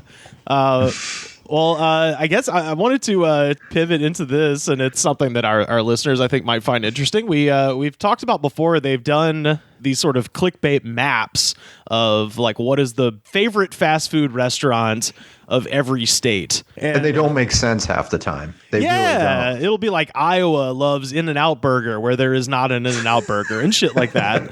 Well, it's like I think one of them was like Texas loves Burger King, and I'm like, what? Like that doesn't make sense. That doesn't make sense at all. Well, so now they have one. This is that same, I think it's the same people who did the last one, the Daring Kitchen. I think they also did the Halloween candy one that we talked about. But this one is even more pertinent to my interest, which is what is the most hated fast food restaurant state by state? Ooh. Yes. Yes. And they got to this using geotagged Twitter data from the last 3 months. The Daring Kitchen tracked more than 180,000 negative tweets about various fast food restaurants in each state. So they tracked the tweets using phrases such as "I hate McDonald's" or "I hate Burger King" or "Arby's is gross," "Taco Bell is disgusting." Yeah. Shouts out to Gary King at Harvard University for creating the technique of language processing to get that in place. You deserve your spot in the Harvard political science department for hooking us up with that. They're doing the hard work over here. Yeah. So there are 8 fast food restaurants that are on this list, and I will say the number 1 fast food restaurant absolutely dominates. 15 full states have this as their least favorite fast food place. And Pat, would you like to guess which one that is? Number 1. Okay, I'm gonna say this. I don't want to preface this by saying this. If I am correct, this is going to make me very angry because there are by far worst fast food restaurants in this place, and it reflects biases. Taco Bell. Oh no! Taco Bell. Really? Taco Bell is actually comes in at number 3 with 9 states. Wow. Taco Bell. Yeah, Taco Bell's decent. I like Taco Bell. All right, it's fine. Oh, absolutely, absolutely. Yeah. Oh man, yeah. Well, so the number 1 by a margin of 4 whole states is the home of the Whopper, Burger King. Good, yeah. Burger King's disgusting. Burger King's the worst. I hope you hear that, Jeff May. Burger King is terrible. Coming in at number 2 is the Golden Arches, McDonald's, with 11 states. How can you not like McDonald's? Like that's the baseline. I think that's just somebody that just, I don't know, is a vegetarian and has issues with McDonald's and their factory farming practices and like the institution of fast food. So they use McDonald's as like the representative of it. Yeah. Listen, I can understand Burger King. Burger King is terrible. Burger King is the worst. Like it's really bad. It is the blandest food ever. And then on top of it, it's always like cold. The Burger King can never get it right. Like I've had one time where they've gotten Burger King right, like the right temperature, the right freshness. It's like they just make the burgers all at 9 a.m. and they're just like put it under the heat lamp. Like they have a very sort of gas station lazy approach to food prep. Coming in at number 3, like I said, Taco Bell, nine states, and the states that hate Taco Bell, it's interesting because in my experience, these are places that tend to have less going on flavor wise. Places like Oregon, places like Utah, Wyoming, Minnesota. Taco Bell least favorite in New York. Yeah, too, they're mad. The first few states are just mad that there's no Jell-O on the menu at Taco Bell. Like if they put together like a gordita, like a Doritos Locos Taco flavored aspic, they'd be all over that. Oh, I don't know. I don't know why the whole menu isn't Choco Taco. The Choco Taco is the only good thing. Not to talk trash about these states, but I put it in the same category with how like people in the UK make fun of Mexican food. It's like, bro, come on, you know. Yeah, you have no room to criticize anybody about food. Right. New York is interesting because I've not sampled the full menu of the various regional taco. Like I haven't gone to like Taco Bells across the state, right? So I haven't gone to like up to Ithaca and had Taco Bell there. Right. But the 2 Taco Bells I went into in New York City were they were pretty dire. But I'm actually surprised that White Castle didn't win out in New York. Actually, no, because there is that sort of valorization of White Castle that it's like so terrible that it's good in some people's eyes, which is just perverse. But White Castle is just, oh my God, it's another level of terrible. And most of them, like a large portion of them, are in New York. Yeah, White Castle actually only ranks in one state, and that's Ohio. Ohio hates White Castle. Do they even have White Castle in Ohio? Apparently. Or Ohio people just went to Vegas and were like, fuck this. Or they really hate the Harold and Kumar series. Right. Just a bunch of angry parents mad at the movie for promoting pot smoking amongst their kids. Right. We've got Arizona, which hates Jack in the Box. That's fair. Yeah. Yeah. Jack in the Box is the only reason it gets higher marks from me than Burger King is because Jack in the Box is 24 hours. It's the same quality of food, but they are available at 4:00 in the morning. So therefore they rate a little higher to me than Burger King. Well, it's also they have a larger range of things that they're mediocre at. That's right? true. Yeah. They got more moves. So you can get some mediocre tacos there. You get mediocre breakfast the entire day, full mediocre breakfast menu. They put butter. They gimmick it up, put butter on all the burger buns like that. Oh my God. Is Carl's Jr. pretty high up there? Because Carl's Jr. can be pretty rank. Not on the list. No Hardee's, no Carl's Jr. Did Arby's make the list anywhere? Because I wanted to get to Arby's, but I just wanted to say real quick, KFC is the least favorite in 4 states. Wendy's, this is baffling, the least favorite in 5 states, which that seems like it must be a local issue because Wendy's is like one of the most consistent, at least nationwide, chains. I rank Wendy's pretty high personally. But Arby's is the least favorite in 4 states, including your home state and your second adopted home state, Georgia and Florida, both hate Arby's. Which, Arby's is easy to make fun of. If you're doing a stand-up comedy routine, Arby's is a funny punchline just because you can say it funny. It's 2 syllables. It has that like yee, like so it's kind of silly. Yeah, their logo looks like a poop. Yeah, it's easy to make fun of, but I am here to say fucking the Arby's Greek gyro is maybe the best fast food item in America right now. Yeah, I like Arby's, man. I don't know what. Of course, like Florida would be slipping and say that Arby's is terrible. I've eaten at many Arby's in Florida, and let me tell you, they're fine. All right. Yeah. And I've eaten, and I used to go to Arby's, and I used to drive to the closest Arby's to me when I lived in Atlanta, and it was fine. I mean, they're just. Yeah. The places that hate Arby's: Georgia, Florida, Arkansas, and Illinois. Those are the 4 that are that are hating on Arby's, and I think they're fucking wrong. They're wrong. And see, Arby's has all the qualities that people in Florida would like. Like they use Cheese Whiz. There's come on. Yeah, come on. The meat is grown in a bucket with powder. What's not to love? Yeah, sure.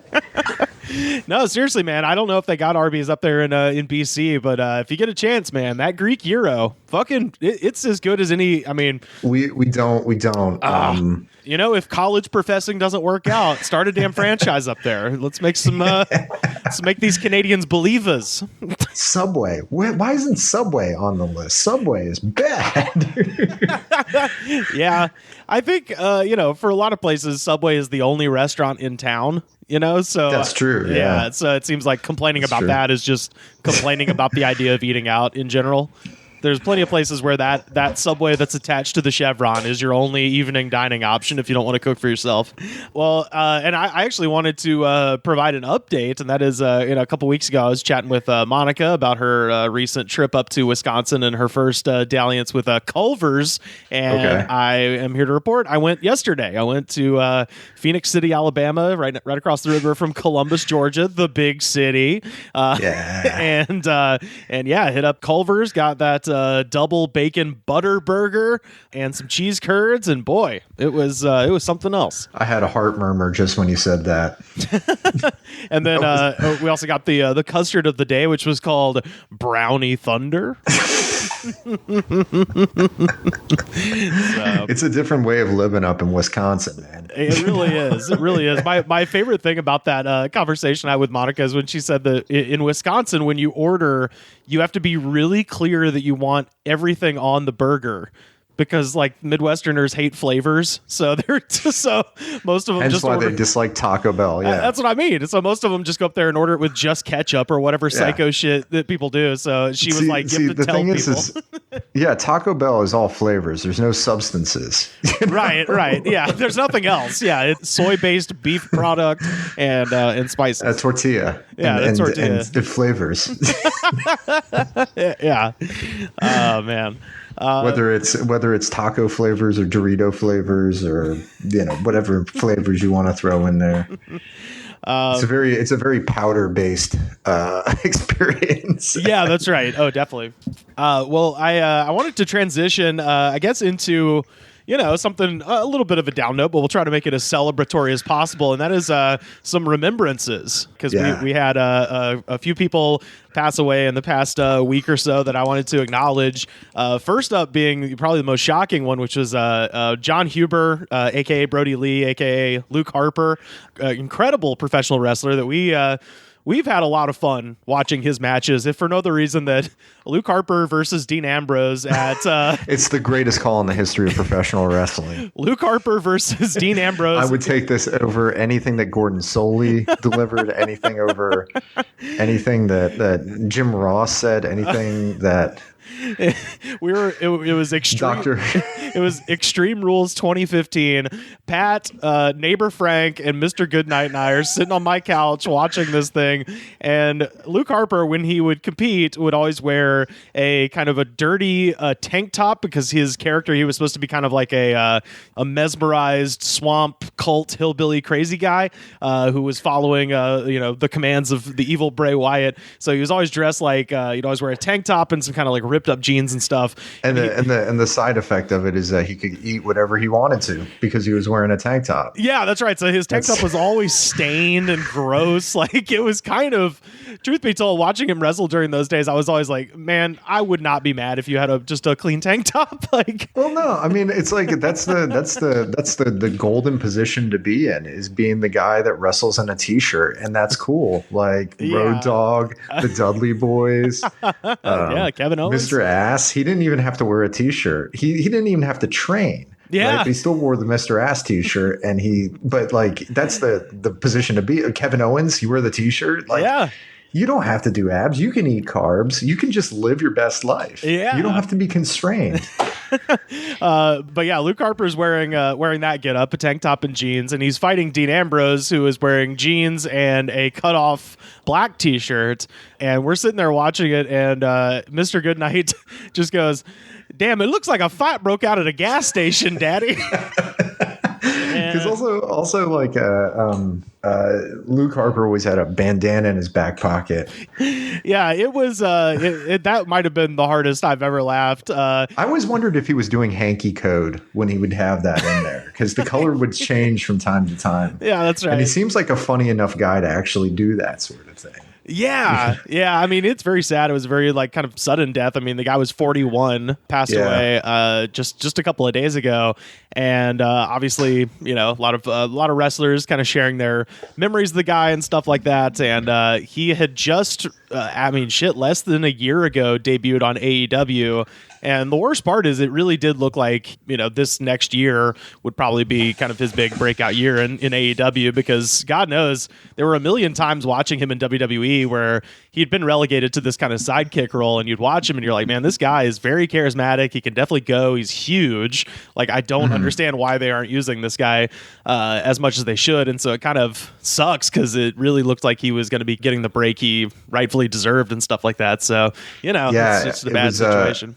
See, me, I'm a wrestling fan, but I love hosses. Like, I love big hosses that just just clubber, and they're big. That's I have a soft spot for that. And he was really athletic, and he had a lot of range. I mean, that was the thing that was always tough, because initially when he was in WWE, he always had his eyes bugged out, and the only thing he would go was say is like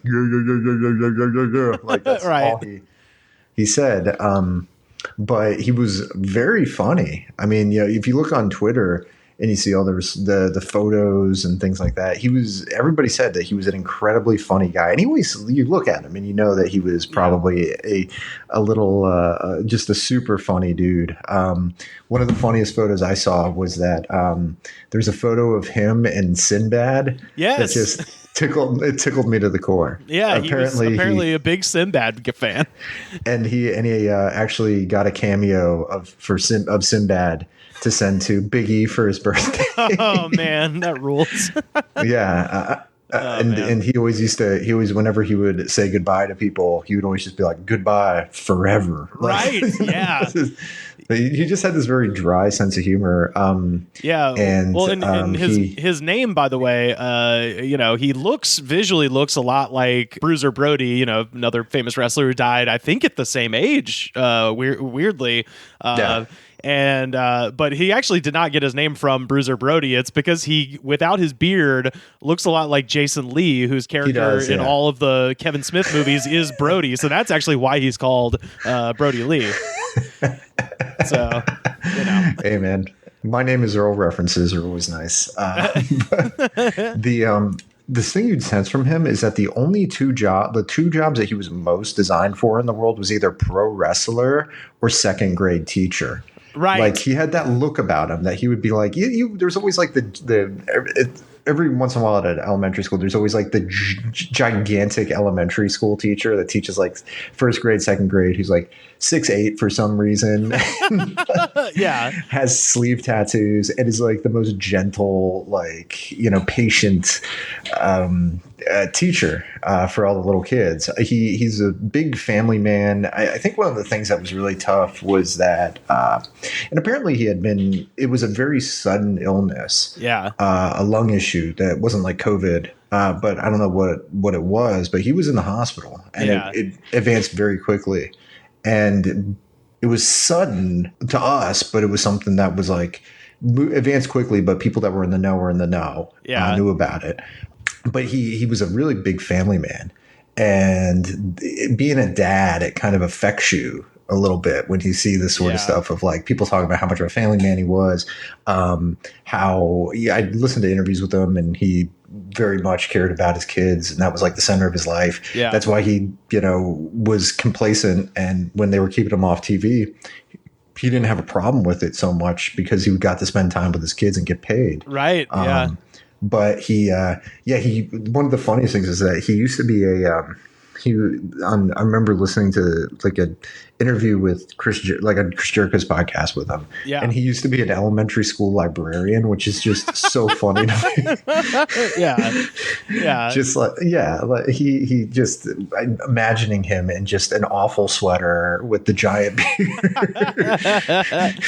Oh, you like Hatchet, huh? Oh, I like Hatchet a lot too. Gary Paulson's I loved him when I was a kid, and like just 6'7". Yeah, just just massive weird dude. eyes. Yeah. He was great. I'll tell people, listening. I mean, obviously his AEW stuff did not, kind of reach the full potential and stuff that it had, obviously, but they were setting up, something very cool for him, I think. But my recommendation, at least, would be to go back and watch.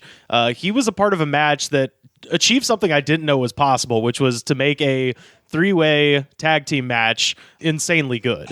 The Wyatt family versus the Shield at Elimination Chamber 2014. It's a 3-on-3 tag team match. And like I said, prior to that, anytime they had those, that was a hallmark of like the Teddy Long era of SmackDown, where it was like, we're going to have a 3-on-3 tag team match, playa. And you were always just like, oh, it's just too many fucking people. But they were actually able to do it in a way that not only made sense, but was like fun as hell to watch. Yeah. So that match harkens back to those old like Crockett trios matches where it would be Dusty and the Road Warriors versus the Russians or something like that, where it was very old school in how they kind of put together a trios match. And I like trios matches. I don't watch Being the Elite. That's a level of fanboy that I do not want to cross over. That's like crossing the damn Rubicon, right? But I'd see clips of him on that, and he played this kind of like he played this kind of leader of this cult on the TV show. Yeah. But the thing was that, and it was kind of like based on Vince McMahon slightly. Right. It's like a mixture of Bruiser Brody and Vince McMahon. But he, on the Being the Elite show, it was just basically him and a group of just bumbling oafs that were his like henchmen. Yeah. And it was just him just berating his henchmen. It was absolutely hilarious where they would do something wrong and he would just play the straight man and be like, damn it, Silver, and start like running after them or hitting them with like papers and oh man. Well, so RIP to John Huber, RIP to Brody Lee, Luke Harper. Yeah, that sucked, man. That was the day after Christmas, but and it was the same day that Danny Hodge passed away, which is oh yeah, that's right. Yeah, I forgot. I didn't even put him on my list. I forgot about Danny Hodge. One of the greatest American athletes ever, actually. Yeah. Known as a pro wrestler, but he was like the trophy for the best amateur wrestler in the NCAA is the Danny Hodge trophy. Like that's how for real he was. If they didn't have the same amateurism rules, like if the amateurism rules were relaxed like they are nowadays with the Olympics, back then in the 60s, 50s and 60s, all the way up to 1992, they were very strict. But in 1960, he thought about, and he probably would have succeeded at, fighting for the U.S. at the 1960 Olympics in boxing and in wrestling. Oh shit! That's how insane he was. Like because he was he was probably one of the greatest, if not the greatest, American amateur wrestler of all time. And he did Greco, he did freestyle, he did folk style. Like for 2 years in college, nobody even took him down. That's how insane it was. Yeah. He like people would actually get out of his weight class in order to not have to go against him. So it would just be a thing where it would be like him and a dude, and that was the 174-pound weight class. But he silver medalist in the Olympics when he was still in college. Yeah. Which is something else. And then in order to make money, he was going to become a boxer. And he boxed, and within his first year of learning how to box, he won the National Golden Gloves Amateur Championship. And he was going to go, and he went pro, and he was being positioned to fight for the heavyweight title against Floyd Patterson. Like that's like a level of insanity. But he got knocked out along the way, and he basically kind of ended the trajectory that he was going to take for the championship. Muhammad Ali said to Jim Ross that he'd never seen a white guy hit as hard as Danny Hodge. But Danny Hodge was a wrestler, but the things that Danny Hodge was known for most was crushing things with his hands. I was about to say, if you go to his Wikipedia, you just type in Danny Hodge, the main photo of him on Wikipedia that comes up, he has the following caption. Hodge, then aged 80, crushing an apple with one hand at the Oklahoma House of Representatives in May 2013. Yeah. So it's just an 80-year-old man, and it's literally him just squeezing an apple over a trash can and just completely juicing it. He apparently he could break someone's arm just by grabbing it. Yeah, like that's how like insane. Yeah. Yeah. But pliers and all that sort of stuff. So that was like his thing that he was most known for because he had insane grip strength. Yeah. That was like his what allowed him to be a great pro wrestler, great boxer, all that sort of stuff. Right. The thing that made him leave professional wrestling is that this is an insane story that he was in Louisiana and he was going to a show. And if you ever drive through Louisiana, you know that like a lot of those roads, like the highways, especially that go over the bayous and go over rivers, very thin. Like, and the road and the bridges, especially in the 70s, I imagine, but even today, it's like very thin. People have seen True Detective. It looks like that. Yeah. And like it goes up to like the railings go up to your knee, you know. So if you drive off that thing, you're in the drink. Yeah. But he was driving, he fell asleep at the wheel, went off the bridge and into a river, and it submerged the car. And due to the impact, it broke his neck. And what ended up happening was he was submerged. He had broken his neck. He held his head in place with a broken neck. Jesus. He had broken a bunch of his teeth because of the impact of the car, like the roof of the car going down. So he's holding his head, and he punches out of the window with his bare hands and swims to shore with one arm while holding his head due to his broken neck. It's like some Paul Bunyan shit. Like, it's fucking nuts. Yeah, and it's unbelievable. And a trucker found him, and he was just like, "Holy crap, you're Dan Hodge." Yeah, and they had to do a whole convoy of trucks in order to get him to the hospital. But yeah, he'd broken his neck and managed to swim to shore one armed through like just swamp. It's Paul Bunyan stuff. Man. He's awesome, man. Yeah, I'll put this up on our Twitter so people can see it at the good spot. I'll put up the apple crushing picture from when he was 80, but also there's a picture of him. Video of it too. Yeah, there's a picture of him from the early 70s where he's got those like Goldberg trap muscles where you're like, dude, people in the 70s just didn't look like that normally. Yeah. Oh yeah, he was like 188 pounds, and he just had the long sideburns and just the giant traps. He could whoop anybody. Like honestly, like he probably could have beaten a bunch of people in UFC at age 80. Yeah. Oh man. And that's a UFC match I'd like to see. Like, you know, 76-year-old Dan, like maybe not in his 80s, but like when UFC started, it's like 60-year-old Dan Hodge versus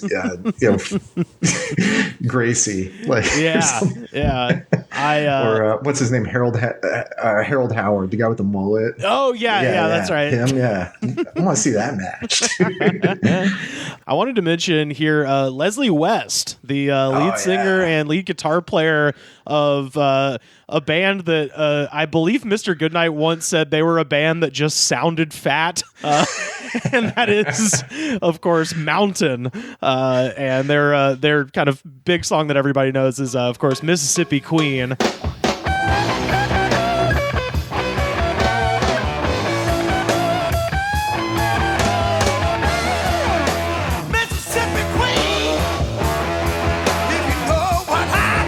Think the guy on Don't Fear the Reaper is going apeshit on the cowbell.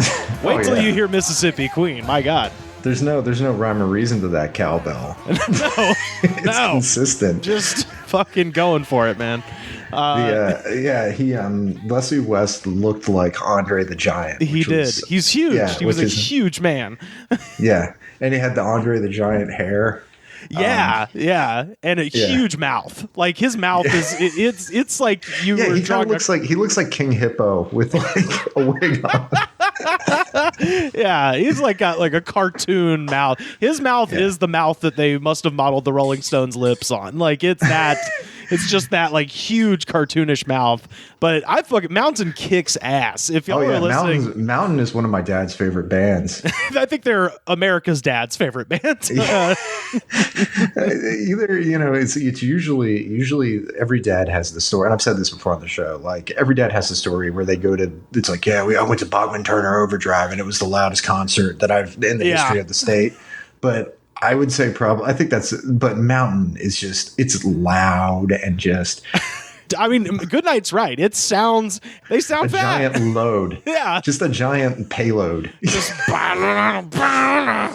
like they sound like sweat. Like, I mean, I say this as a fat guy. They sound like what I feel like in the summer. Just you're like, hell yeah. It's like one of those early tanks that you'd see like in grainy newsreel footage in World War I tanks. Yeah, Mountain's first record is called. I love the name of it. The name of the band is Mountain. The record is called Climbing with an exclamation point. Yeah, there was no more fitting band name for a band than Mountain. Yeah, especially if you look at Leslie West, just a mountain of a man. I'm sure that's where that came from. But their bassist Felix Petapaldi is like. Incredible bassist, an incredible like sound engineer. Yes, like a super talented band. Like they're a massively talented band. Yeah, they have some of the stupidest song names ever. Yeah. Like Narragansett Sleigh Ride. Like Narragansett Sleigh Ride. A theme from an imaginary western. I think they had a silent war with the band Budgie over who could have the dumbest song names of the 70s and still rock. Obviously, yeah. I mean, this isn't like Emerson, Lake and Palmer or something like that, or right. Yes, I mean, Yes, and ELP and all those bands, they had dumb song names, but it's like, okay, how can we what band can still kick ass but have like stupid song names? Yeah. Well, and Mountain is largely credited as being one of the first like quote unquote hard rock acts, just because if you listen to their early records, which I mean you're talking late 60s, early 70s, very few bands, except for with maybe the possible exception of The Who, which Leslie West ended up working with, by the way, later, have that kind of just very intentionally kind of hard driven sort of sound. Yeah, I mean it was like them and Blue Cheer or something like that, where very much similar. And he used to go on like Howard Stern a lot. Yeah, just like, I read that they tried be hilarious. they tried to make a proper Howard Stern Fox late night show. Like I guess after Joan Rivers and Chevy Chase kind of failed, that was the next one in line. And I think they taped like 10 shows and they never aired. But he was going to be the band leader of right. I read that. I was like, dude, a Howard Stern late night network show with Leslie fucking West as the band leader sounds awesome. It would just blow everyone's speakers out of their TV. Right.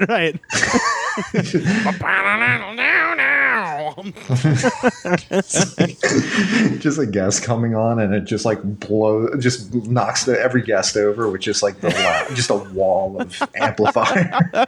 And I should also mention that Leslie West, he played at the original Woodstock, and in all the photos, I'll put these on our Twitter so people can see it. You have to look at it because if I just showed you this picture and was like, hey, this is Mama Cass, you would believe me. He has the huge hair. He's wearing like a fucking giant like flowy tunic kind of. But the thing that's notable, and this is a huge man, he is playing a Les Paul Jr.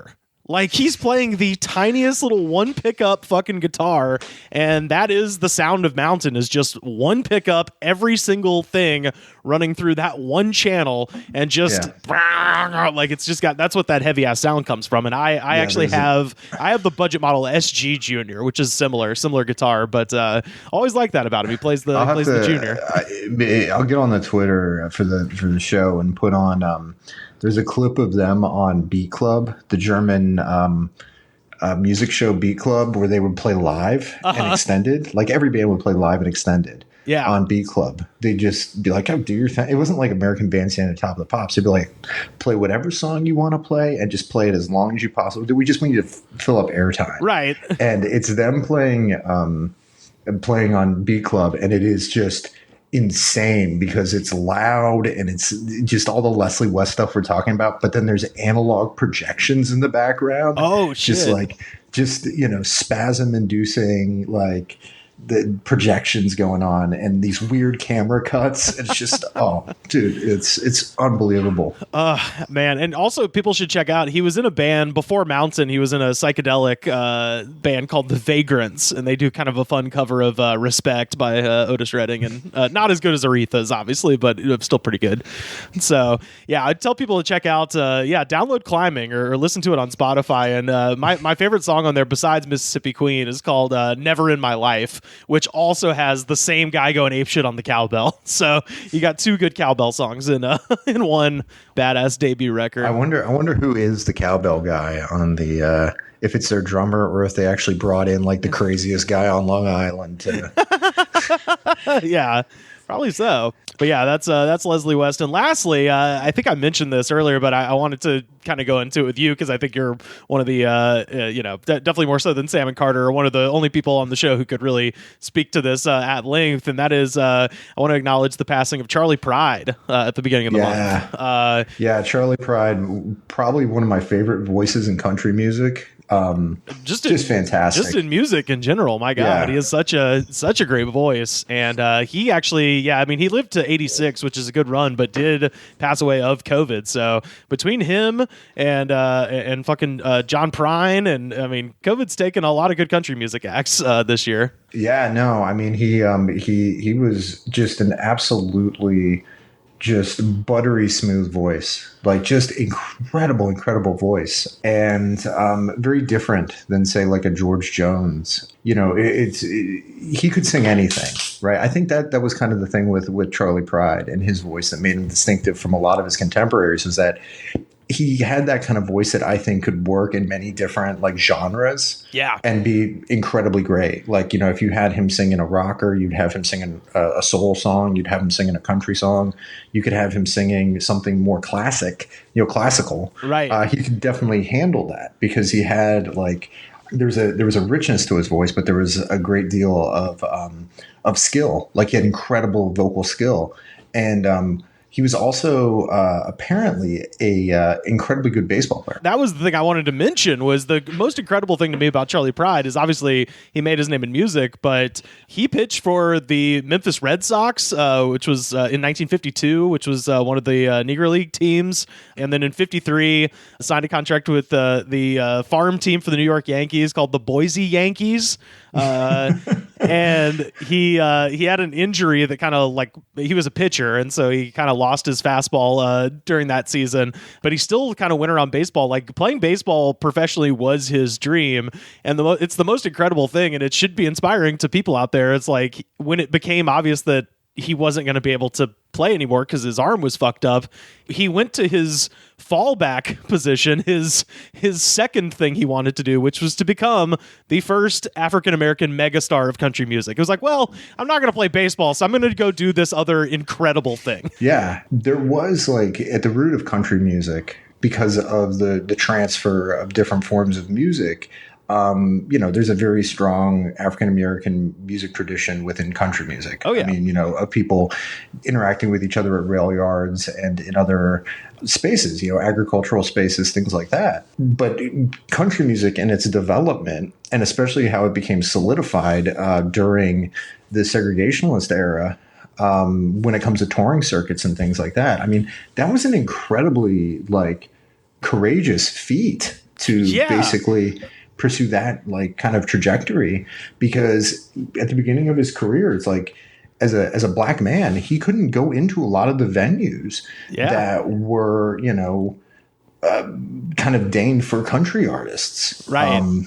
Yeah, well, I wanted to say, so he kind of got into singing because he taught himself to play guitar when he was younger, and he grew up listening to the Grand Ole Opry, and Hank Williams was his favorite singer, and he could do this incredible Hank Williams impression, and he would just do it on the bus to like entertain his fellow players, like, oh yeah, check this shit out, and he would start singing Lovesick Blues or whatever.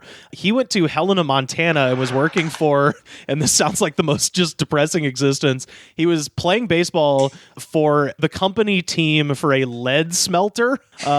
And so he was smelting lead during the week and playing baseball on the weekends. So truly working for the weekends, smelting lead. So that just sounds like a fucking nightmare. But the owner of the team heard him singing Hank Williams and paid him an extra $10 to open up the game. So while in between the time when they were, running bases and doing some practice batting and shit, they'd bring Charlie out there and he would just sing and entertain people while they were getting their popcorn and getting their seats and stuff like that. And so he was making double money, basically. He was making $10 a game with an extra $10 on top. And and just the image in my mind of like Charlie Pride out there in a baseball uniform, just playing guitar. Yeah, playing guitar and singing Hank Williams songs is just awesome. Just Charlie Pride, an incredibly handsome man too. Yeah, like exactly. Very handsome man. Just basically, he is like comes up. He's like, "Hello, I'm America." Right. Yeah, exactly. But when they were on the road, apparently the story goes they were on the road in Memphis and they were playing, I think, 2 nights there. And he came out and sang before the game. And somebody there was like either worked for or was like an assistant. Somehow they alerted Red Sovine, who we've talked about extensively on the show. Red Sovine is, Mr. Goodnight's favorite country singer, who was in Nashville. They were like his favorite trucker balladeer. Trucker balladeer, yeah, exactly. So Red Sovine and Red Foley, who was a great country singer from the 40s and 50s, they drove from Nashville to Memphis to hear him and were like, holy shit, and went backstage and were like, hey, if you ever stop doing baseball and you need something else to do, give us a call, kind of a thing. And those 2 guys were the ones who kind of guided him into show business after he retired from baseball. And the thing that's worth mentioning for sure is this is a black man trying to do country music, which is, like you said, the roots of it obviously are at least 50% black, if not more so. But, at that time on country radio, when he cut his first couple records, they would send it into radio stations with no album cover. So the DJs would have no idea who they were playing. And this is... And that's like, it's actually kind of a very interesting sort of thing of how strong segregation was in the South, was that like, and at the roots of a lot of like Southern cultural things, like one thing that comes NASCAR, for example. Yeah. When it comes to bootleg and driving and the kind of roots of NASCAR, a lot of African Americans at the kind of roots of NASCAR, and for the longest time there were no black drivers until Wendell Cooley. So it's kind of one of those things of how sort of strong segregation was in keeping out black performers or black athletes in these kind of forms, and Charlie Pride like becoming not just a star but like a very central figure in the genre despite all these sorts of things. Is just a testament to like it's a testament to a lot of things, not just his talent but just his fortitude. Well, and I wanted to say, just so people know, so his first single was released in 1966, and it's called Just Between You and Me. That song reached number 9 on the charts, and from that moment, from 1966 until 1984, Charlie Pride released 54 singles, and only 3 of those 54 singles failed to get into the top 10. Wow, that's unbelievable. So he's obviously wildly popular, but he did not get inducted into the Grand Ole Opry until 1993. Wow. It's so fucking nuts. Absurd. It's absurd. And he also did not get inducted into the country. And you know how sad that is? Alan Jackson got in 3 times before. Yeah, exactly. He did not get inducted into the Country Music Hall of Fame until 2000. Yeah. It's like I don't know how much longer you have to wait to say the guy's a Hall of Famer after he has what did I say, 52 songs in the top 10 over the course of 20 years. That's wild. That's insane. No one does that. But I did want to shout this out because I just thought this was cool. Charlie Pride is still revered as a big hero in Ireland because during the height of the Troubles in 1976, he was one of the first American artists to book a tour in Ireland and play Dublin and Belfast. Wow. And it was, and the promoter, the guy who kind of got him the gig, would later go on to promote Garth Brooks, who also did the same thing and became huge in Ireland too. They released Crystal Chandeliers in Ireland, and it became sort of a unity anthem because Charlie Pride, they were like, oh my God, this American guy's coming to play both of our cities. Like, that's crazy. So I just think that's awesome. He's this incredible, yeah. And imagine coming out in the baseball uniform. yeah. He comes out. Yeah. Oh, we're gonna stop our bombing for a minute and see Charlie Pride sing just a like song. a vision coming out. Yeah. It's like Field of Dreams, except instead of corn, it's shamrocks.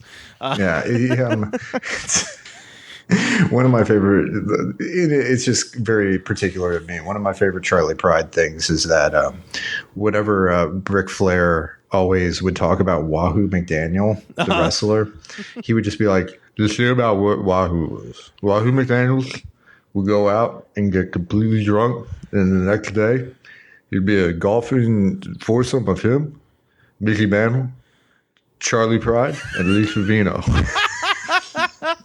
And it was just, but he always, that always has to shoehorn that in there. Yeah. Which, hey, I'll tell you what, that's a foursome right there. Yeah. People would pay good money to go golfing with those four guys any day of the week. Sure. but unfortunately, there are so many people passing away right now. I mean, due to COVID, so you have the people not due to COVID and the people due to COVID. Like, it's just the incredible that you don't have the time for like Charlie Pride to re-enter into the cultural zeitgeist and be like celebrated as being like one of the great American singers. Not just the great American country singers, one of the great American voices. He's phenomenal. I mean, he's really great. He's one of my favorite country singers. I'm not a huge country music aficionado, but he definitely is just he's great. I mean, he's a very moving voice that he could have gone into any genre, I think, and been just fantastic. Like, he could have been, imitating Sam Cooke in the bus, or he could have been imitating Elvis Presley in the bus. He could be, I think he probably would have gone in whatever trajectory he chose to. Right. He was a country music fan. He listened to the Opry. Yeah. And, it provided a great space for him to show off his talents. But he had that incredible range to his voice. Yeah. Yeah. I think you're right, man. Unfortunately, a lot of times, especially, the guy died at 86, somebody who lives that long, people have a tendency to, kind of take them for granted or whatever. So when they pass. And the people that like, there aren't any people that were like of our generation that were like championing him, right? It's not like with Johnny Cash where he had the sort of thing with Rick Rubin or something. Yeah, he didn't have the revisit of Charlie Pride before he passed away. Really, yeah. I mean, he was on the CMAs prior to his passing, but like who really watches the CMAs? Yeah, yeah. I think, it's kind of what you were saying. Yeah, people don't maybe don't have as much of a chance because there's people you'd kind of take it for granted almost, where it's Prince or Bowie that you just assume are going to be around forever, and then when they're gone, it's such a shock that you can kind of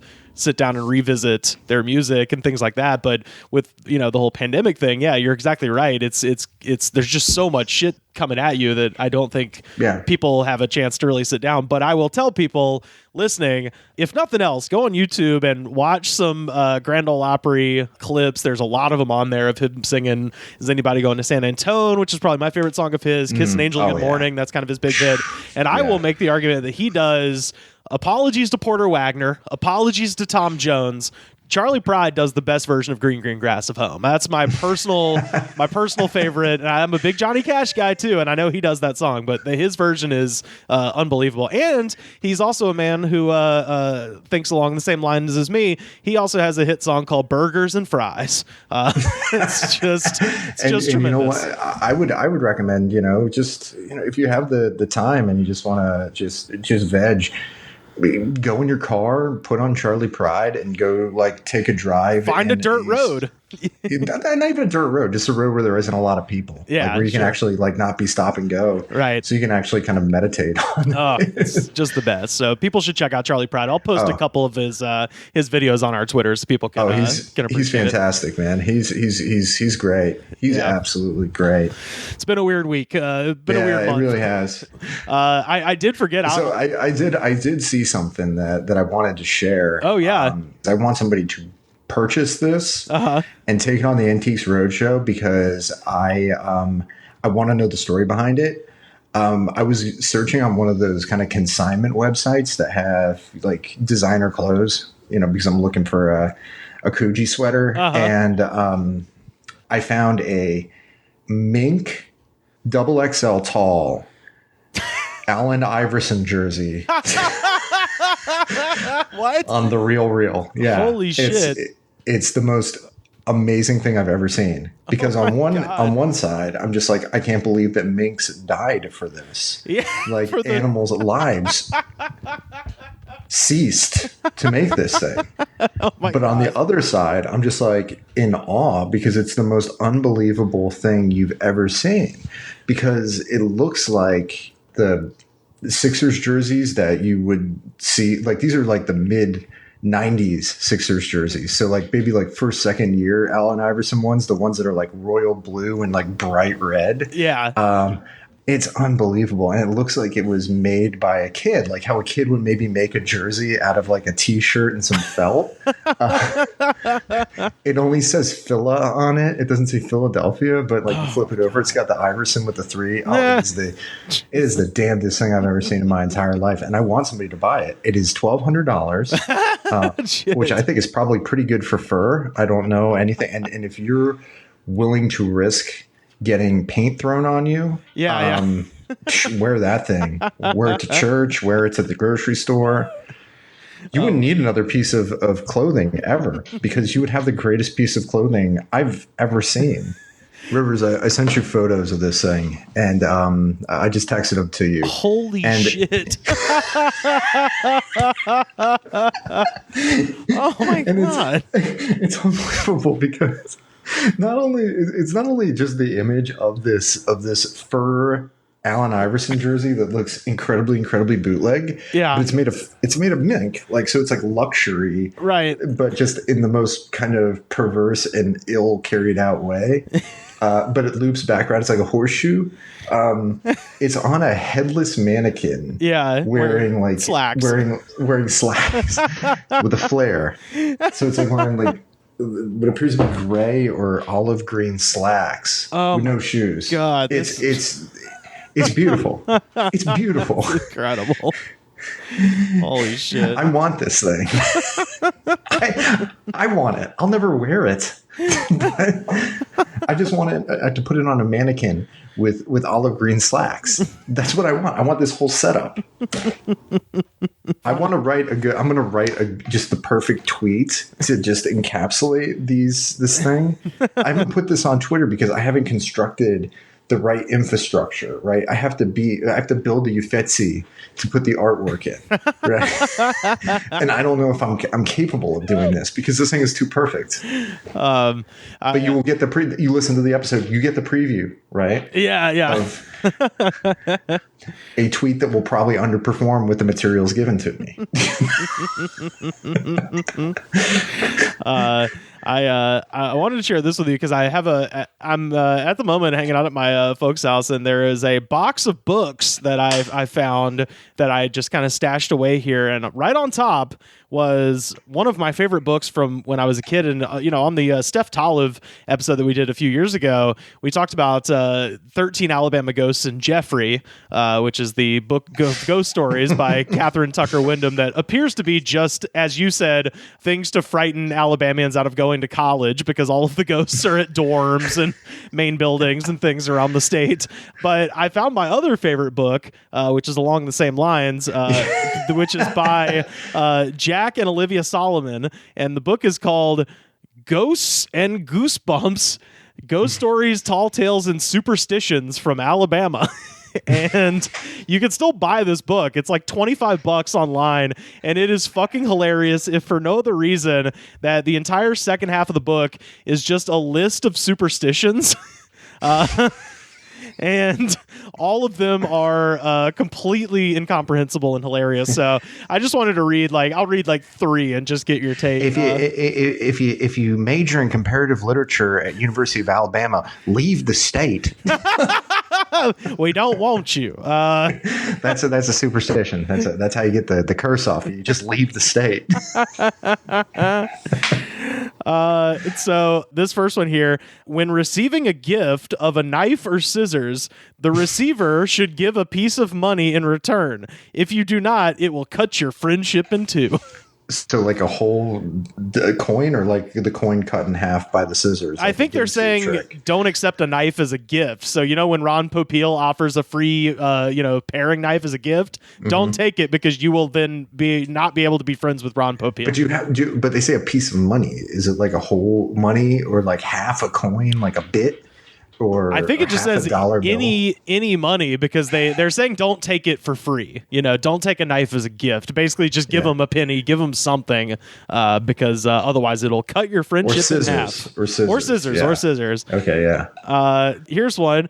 When you bake a cake and it gets done, don't bend your knees when you take it out of the oven. If you do, the cake will break on top. So that's just a baking tip. You have to stand perfectly straight at attention, as if you were being dressed down by Arlie Ermy. If you go to Gulf Shores, make sure you bong a Pedialyte beforehand. Otherwise, you'll have a headache for 3 days. And finally, this one is maybe the most mystifying. When you get chilly, this means that a raccoon is passing over the place where your grave will be. But is it like some alternate universe stuff, where it's like I don't you know. eat chili now, but in like Earth 7, like no, it says when you get chilly, meaning when you get cold, it means that there's a raccoon. Bowl of chili. No, when you get cold, it means there's a raccoon wandering around where you're going to be buried. Weird. So I'm going to be buried in a trash can? That's cool. God, if the good Lord's willing, the creek don't rise. Oh my God! But yeah, no,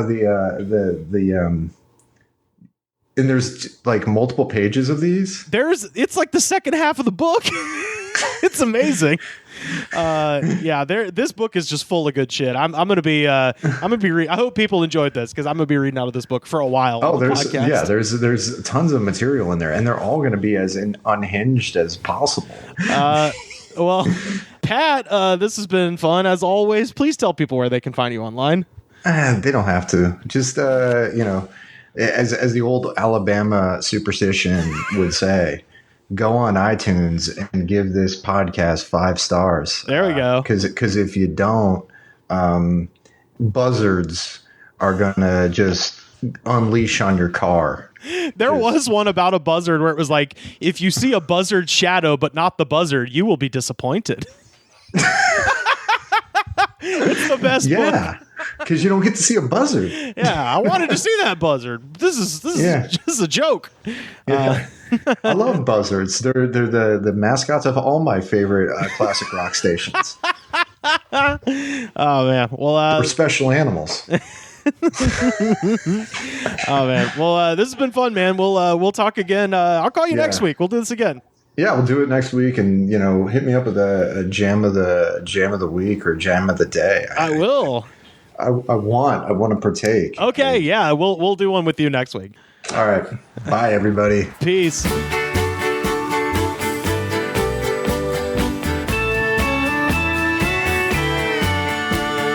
Ain't the brim of my hat.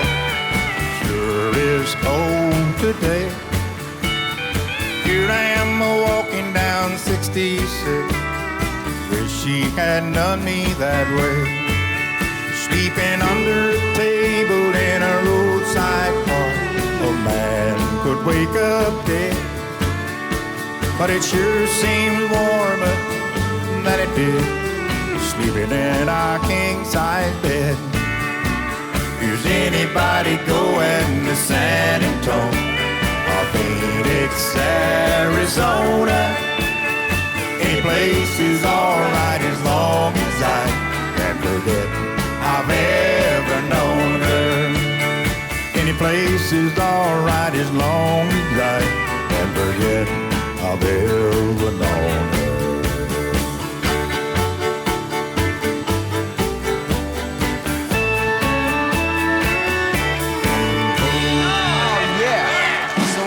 Done right there, Mr. Pride. Thank you. Charlie Pride. Calling in from America's pleasure playground, Simi Valley. It's the host of This Is Rad, Cal Clark. What's up, my man? Hey, everybody. Hey, it's good to be back as always. This is fun. We spent 5 hours on a podcast yesterday, so we're like, let's do it again. Yeah, absolutely. I thought of that. Thought of that this morning. Right when I woke up, I was like, what would be a funny thing to call Simi Valley? And America's pleasure playground seemed like the thing. Oh yeah, absolutely. It's where much of the porn came from before they decided to put condoms on everybody. It was the original mask. Well, that's the San Fernando Valley. That's the other side of the hill. Oh, don't they do stuff in Simi though too? I mean, of course, but I mean, everywhere in SoCal has had. But I believe it's Chatsworth where like 1 in 5 residential homes was at one point in the last 50 years used as a porn location. Oh man, hell yeah. Yeah, for some reason I always just associated it with that, because the word "see me," in the different spelling, of course. Indeed, Yeah. It's so weird because I then flash my mind to all the things and they're all closed, and so it's like, oh no, have we lost our Pleasure Palace title? Oh man, well, yeah, we did go through last night just about the entire year of 2020. For This Is Rad, and had a great time doing it. I cut it into a 2-parter. Ooh, cool! Like that last Harry Potter movie. Nice. Oh man, hell yeah! We conveniently take a pee break at the 2-hour mark, so it was almost kind of perfect.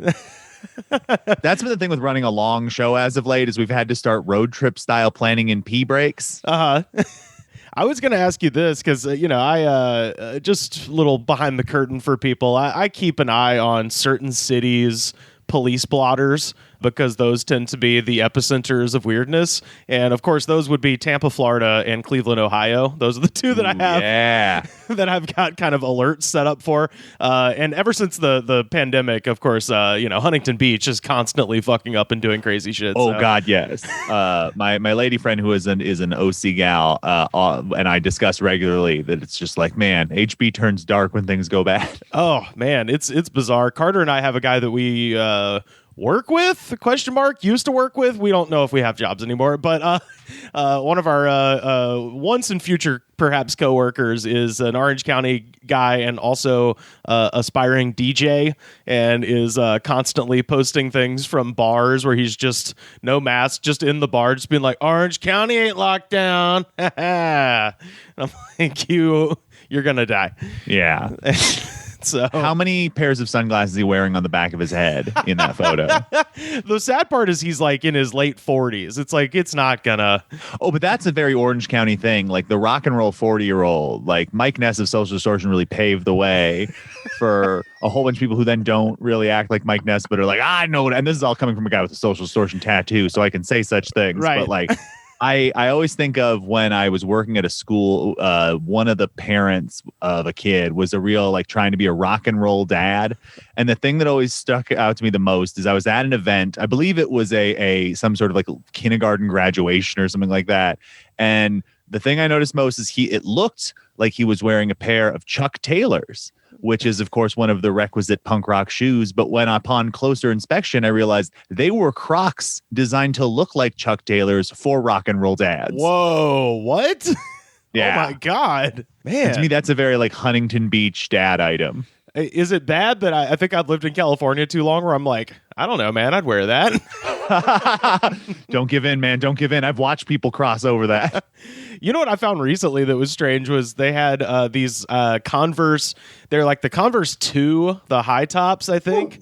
But Dog, calm down. but they're mossy oak. So they're like that like real camo. And I'm just like, who is this if not for Nazi punks? Like who else is this for?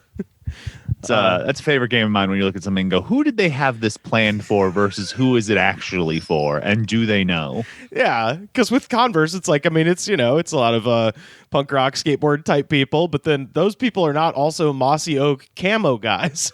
Yeah, well, the one I always think of is the Doc Marten boot that they've seemed to have gotten better about understanding their market in the last few years. But for many years, it was like, them working guys. And it's like, no, it's cool teen girls. yeah, exactly. But I wanted to mention this as a way to kind of, talk about your holiday and how that went and stuff like that, because I did see I'm Facebook friends with both of your parents. I did get to see some lovely holiday photos, but I wanted to read this from Cleveland, Ohio, and then ask you a question. Burnside country. Oh, yeah, absolutely. So on December 20th at 12:39 p.m., an 18-year-old Cleveland woman called the police and claimed that her brother had farted on her toothbrush. Officers learned the woman was not at home and had actually called from a different city in an effort to irritate her brother. She was advised not to contact the police for frivolous issues ever again. So, all that is to say, I read that and I got to thinking, I don't have a sibling, and you, of course, have Casey there. What is the best or the funniest thing y'all have done to fuck with each other over the years? Oh, I mean, there's been many. The one I always think of is my brother is I'm like half an inch taller than my brother, but my brother is much like bigger and stronger than me. And so like if I was being a dick as a kid, would just like punch me in the arm, and that was a real effective way to get me to stop. And as a large weak boy, I had to figure out a way to like combat this. And I would start just randomly poking him until I mentally broke him. That's perfect. And so that's always the one I think of as the like, it was a real like turning point for me as a person where it's all right, I'm not going to win this with brawn. How do I psychologically attack my foe? That's perfect. Well, how was y'all's holiday? What did you get into? It was good. It was very chill. It was very similar to our Thanksgiving. Friend of both of our shows, Brent Schmidt, is part of our little pod. Oh, so great. He's been coming to my Christmases for years now because he doesn't go back home. And so, and he's in a house that is full of nightmare people. So it was one of those things where he got tested and then went full ISO and then came over for the holiday. And so that was very nice to be able to hang with him. And basically, we ate some food. We're a prime rib household because as I talked on an episode recently, turkey is a garbage bird. So we had some prime rib and some stuffed potatoes. We watched Wonder Woman 84, which I was very disappointed by. I watched that with my mom too, and yeah, we about an hour in, I was like, how is there another hour and 30 minutes or whatever? Yeah. It was one of those times where the family at one point about an hour in, we were all like, this is bad, right? We can just start making fun of it here. And then we had a great time because then we just started making fun of the movie. And we got some real good jokes off once we committed to that. Also, like once we decided the villain's only name is the Mandalorian. Kristen Wiig's character is just named Kristen Wiig. See, with Pedro Pascal, I just kept, my only question was, I was like, why is Donald Trump Latino? Why did they make and it's one of those weird ones because it's like Maxwell Lord's a very like well-known comic book character, and they sort of just instead were like, but what if he didn't have a personality and was empowered by the power of wishes? But I don't want to dunk on it super hard, even though I think it's not a good movie because, like, hey, we all needed something to watch, and those of us that didn't pick Soul have to live with our choice. But other than that, it was really laid back. I got this game called Fuser that I made my brother and Brent play, where you are pretending it's like Guitar Hero for festival DJs, and I know that sounds like a nightmare, but instead it's a really fun nightmare. And you can like, I want to like you to play it with me at some point, because you can really make some nightmare sounds in it, because it's different parts of different songs. You mash them up together, and you got to keep mashing them up on beat to keep your ecstasy fueled audience having a great time. And it's got all these preset songs, so you can go like, hey, do you want the piano line from Clocks to play over in the club with the bass line to Never Gonna Give You Up and the drums to like some Billie Eilish song? Dude, when I was working at the college radio station at one point, there was one of the weirdest guys I've ever met. I've talked about him before, using the pseudonym Sexton Hardcastle. And Sexton went to Africa for the summer, and he left his student ID, which is the key card to get into the radio station, with his weird ass roommate. And so a guy who did not work there at all. So I was delivering pizzas one time, and I was like listening to him on the radio, and it was just some guy playing. I remember one of them was Season of the Witch and Communication Breakdown, and he was trying to like mix the two, but those two songs are not in the same tempo at all, and he was just playing them on top of each other, like he hadn't sped anything up or slowed anything down, so it was just chaos. And I didn't know what was going on. It was this guy Sexton's time slot, but I knew he wasn't in town, and I was like, who the fuck is this? So like I went and like delivered a pizza and then stopped by the radio station and had to just like chase this insane man out, because he was like, what? I'm remixing it. And I was like, you don't work here. Get out of here, you fucking weirdo.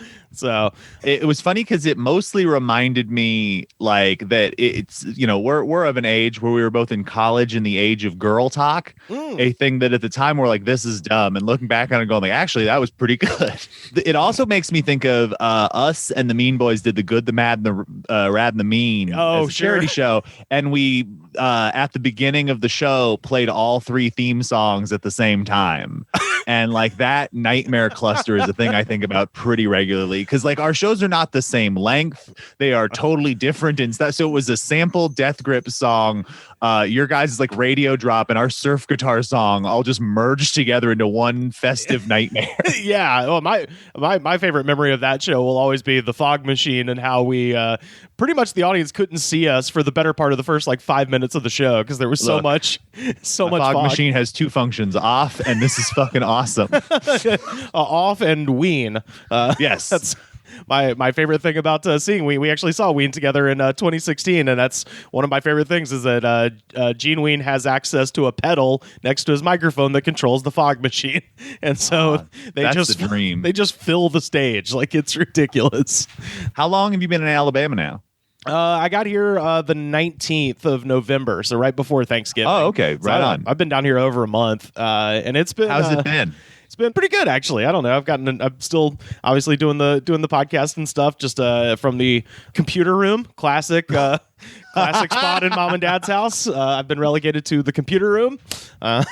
So. Now, is it hard to get so many podcasts recorded when there's so much time to play Carmen Sandiego?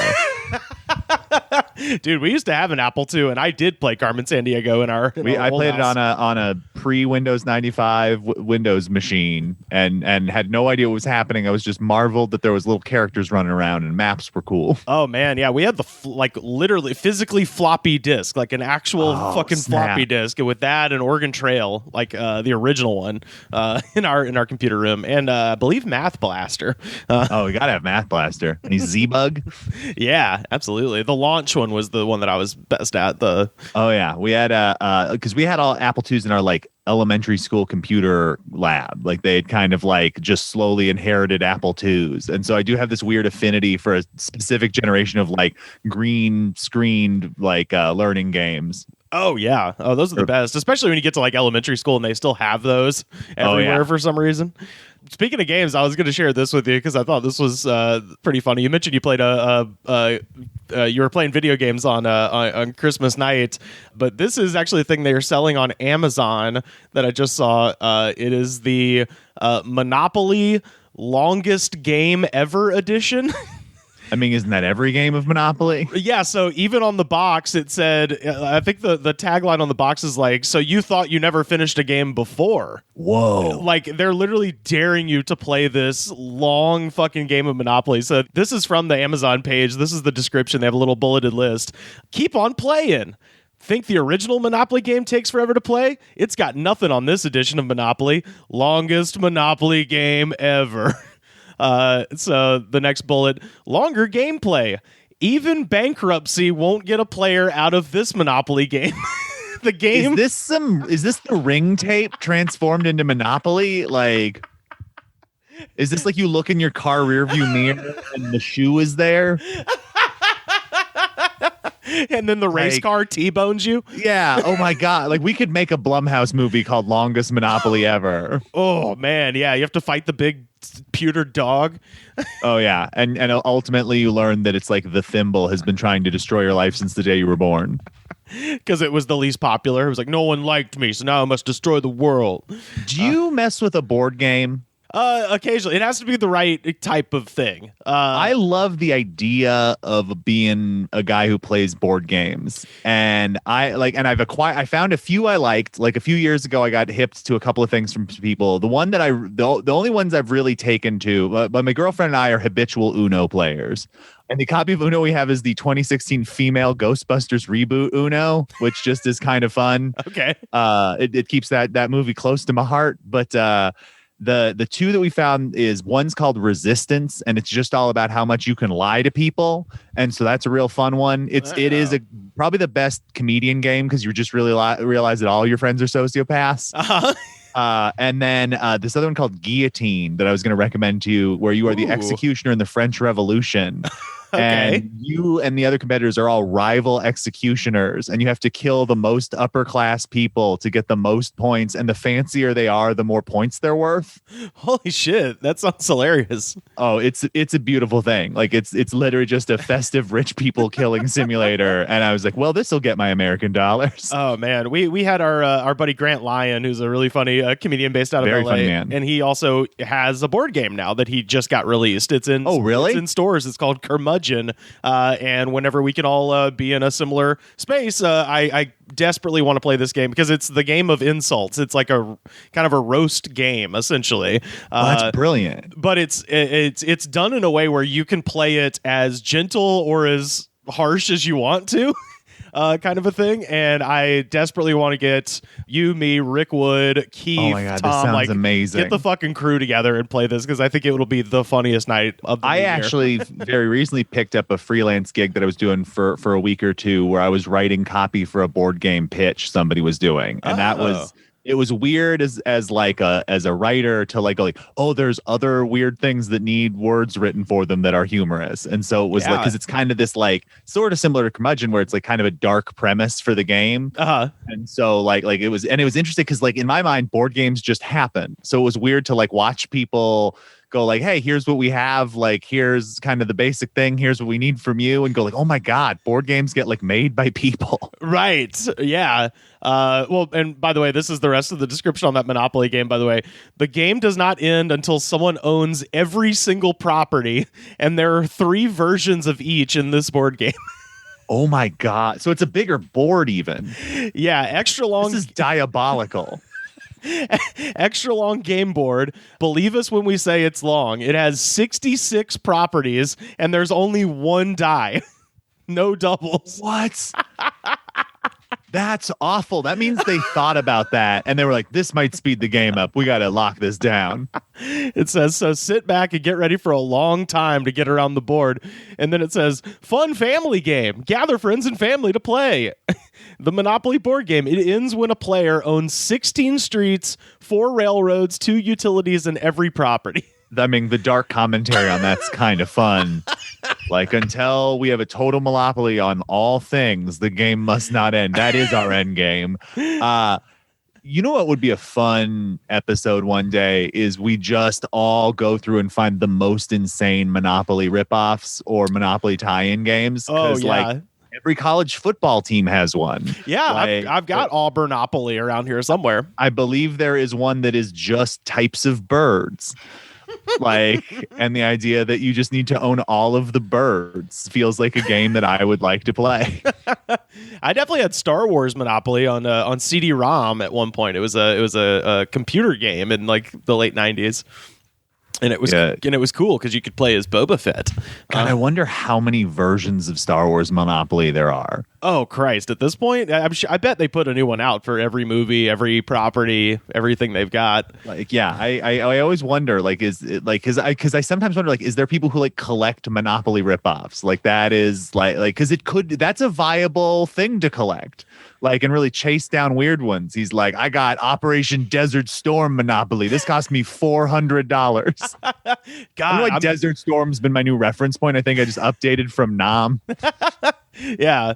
Well, and Desert Storm was definitely more heavily merchandised because it was, it was over in 2 It weeks had or trading whatever. cards. Oh, yeah. Yeah, absolutely. Yeah, the playing cards. I mentioned that on a podcast, and somebody messaged me, and they were like, hey, just for the record, I do own the entire Operation Desert Storm trading card set. And I was like, I am genuinely impressed. That is pretty sweet. Will you trade me Storm and Norman Schwarzkopf? The last story I had for you, and I want to lead into a question with this one. So this is from Milwaukee, from the Milwaukee Journal-Sentinel. A woman hid items under her shirt and pretended to be pregnant to steal from the Oak Creek mayor, police say. A woman told an employee that she had to leave the store because she was pregnant and just went into labor. So she got caught with a bunch of shit under her shirt, was like, I'm pregnant, and had to tried to run out. Well, that means you're only stealing soft-edged items because you can't have a corner poking out. Like you can't hide Cinnamon Toast Crunch in your shirt and say you're pregnant because then your baby's a square. No, a rectangle. That's the one.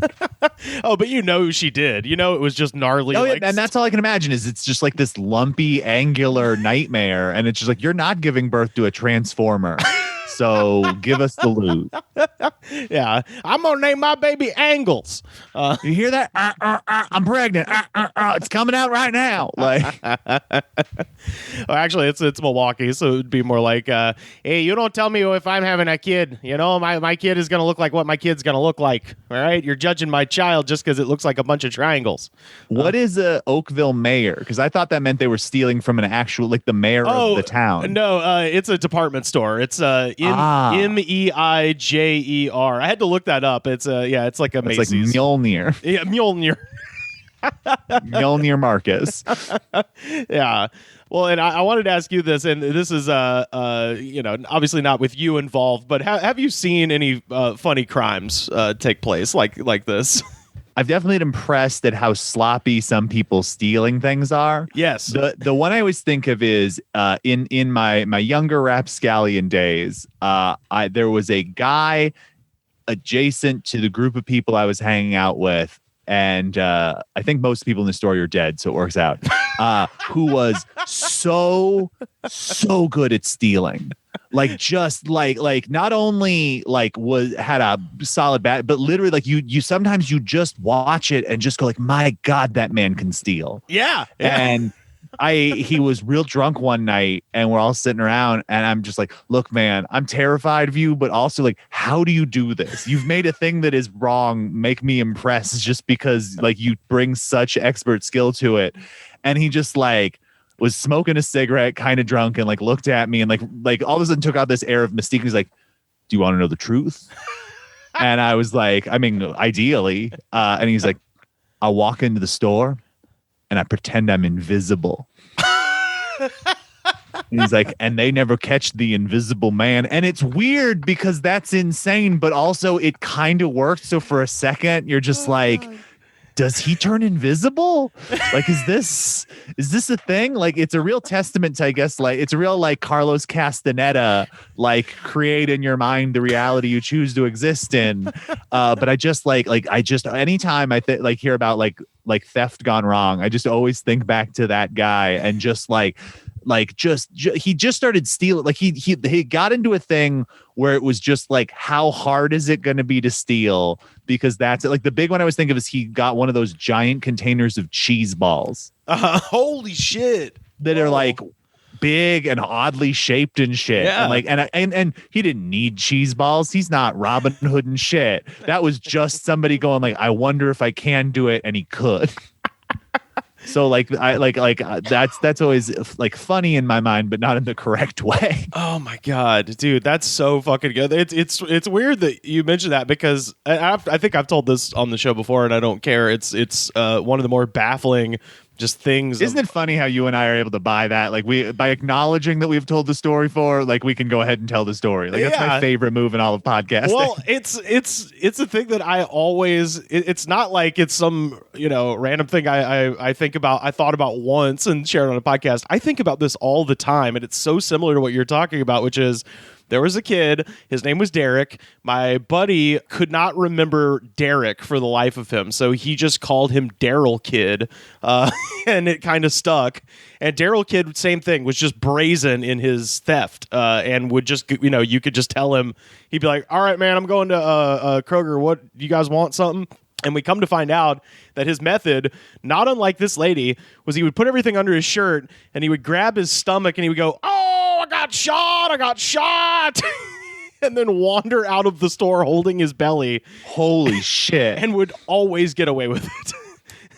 Because I think that almost feels like it would be too big, but it's working. It worked. It worked a bunch. And I was like, well, what were the managers doing? He was like, oh, well, they would just get like real worried about me. And I would just be like, kind of like wave them off.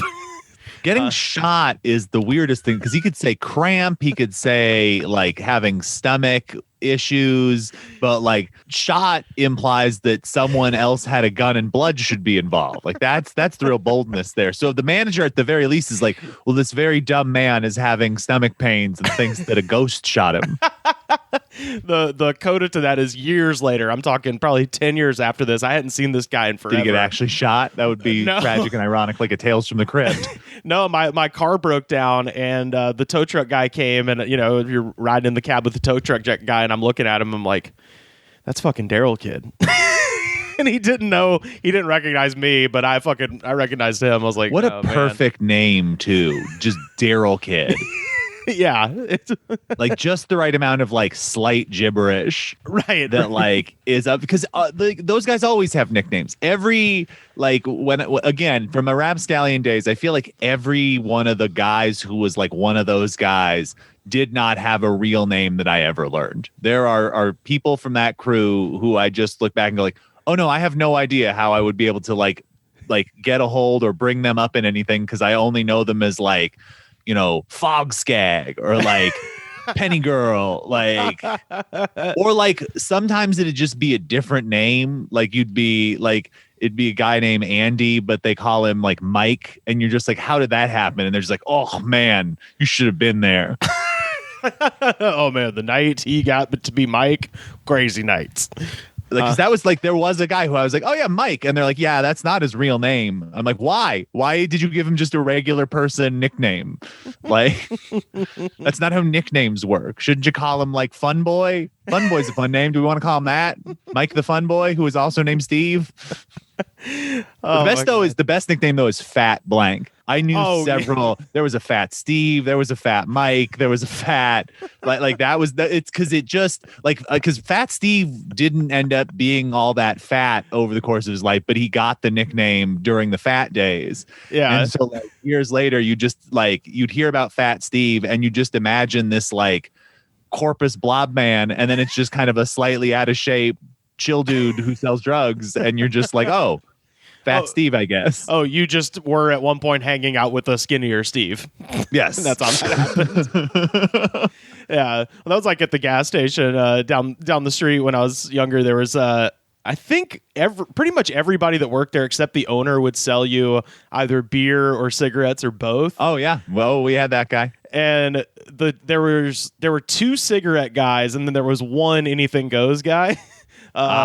And the cigarette guys, one of them was named, he looked exactly like Trey Anastasia from Fish.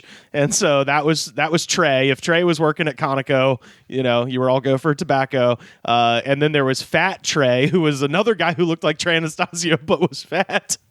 And then of course double trays. We had double trays, and then the anything goes guy. I never knew his actual name, and I have no reason to believe he was, a racist. But he did have a shaved head, so he was just called the skinhead. There you go. So skinhead Trey and Fat Trey.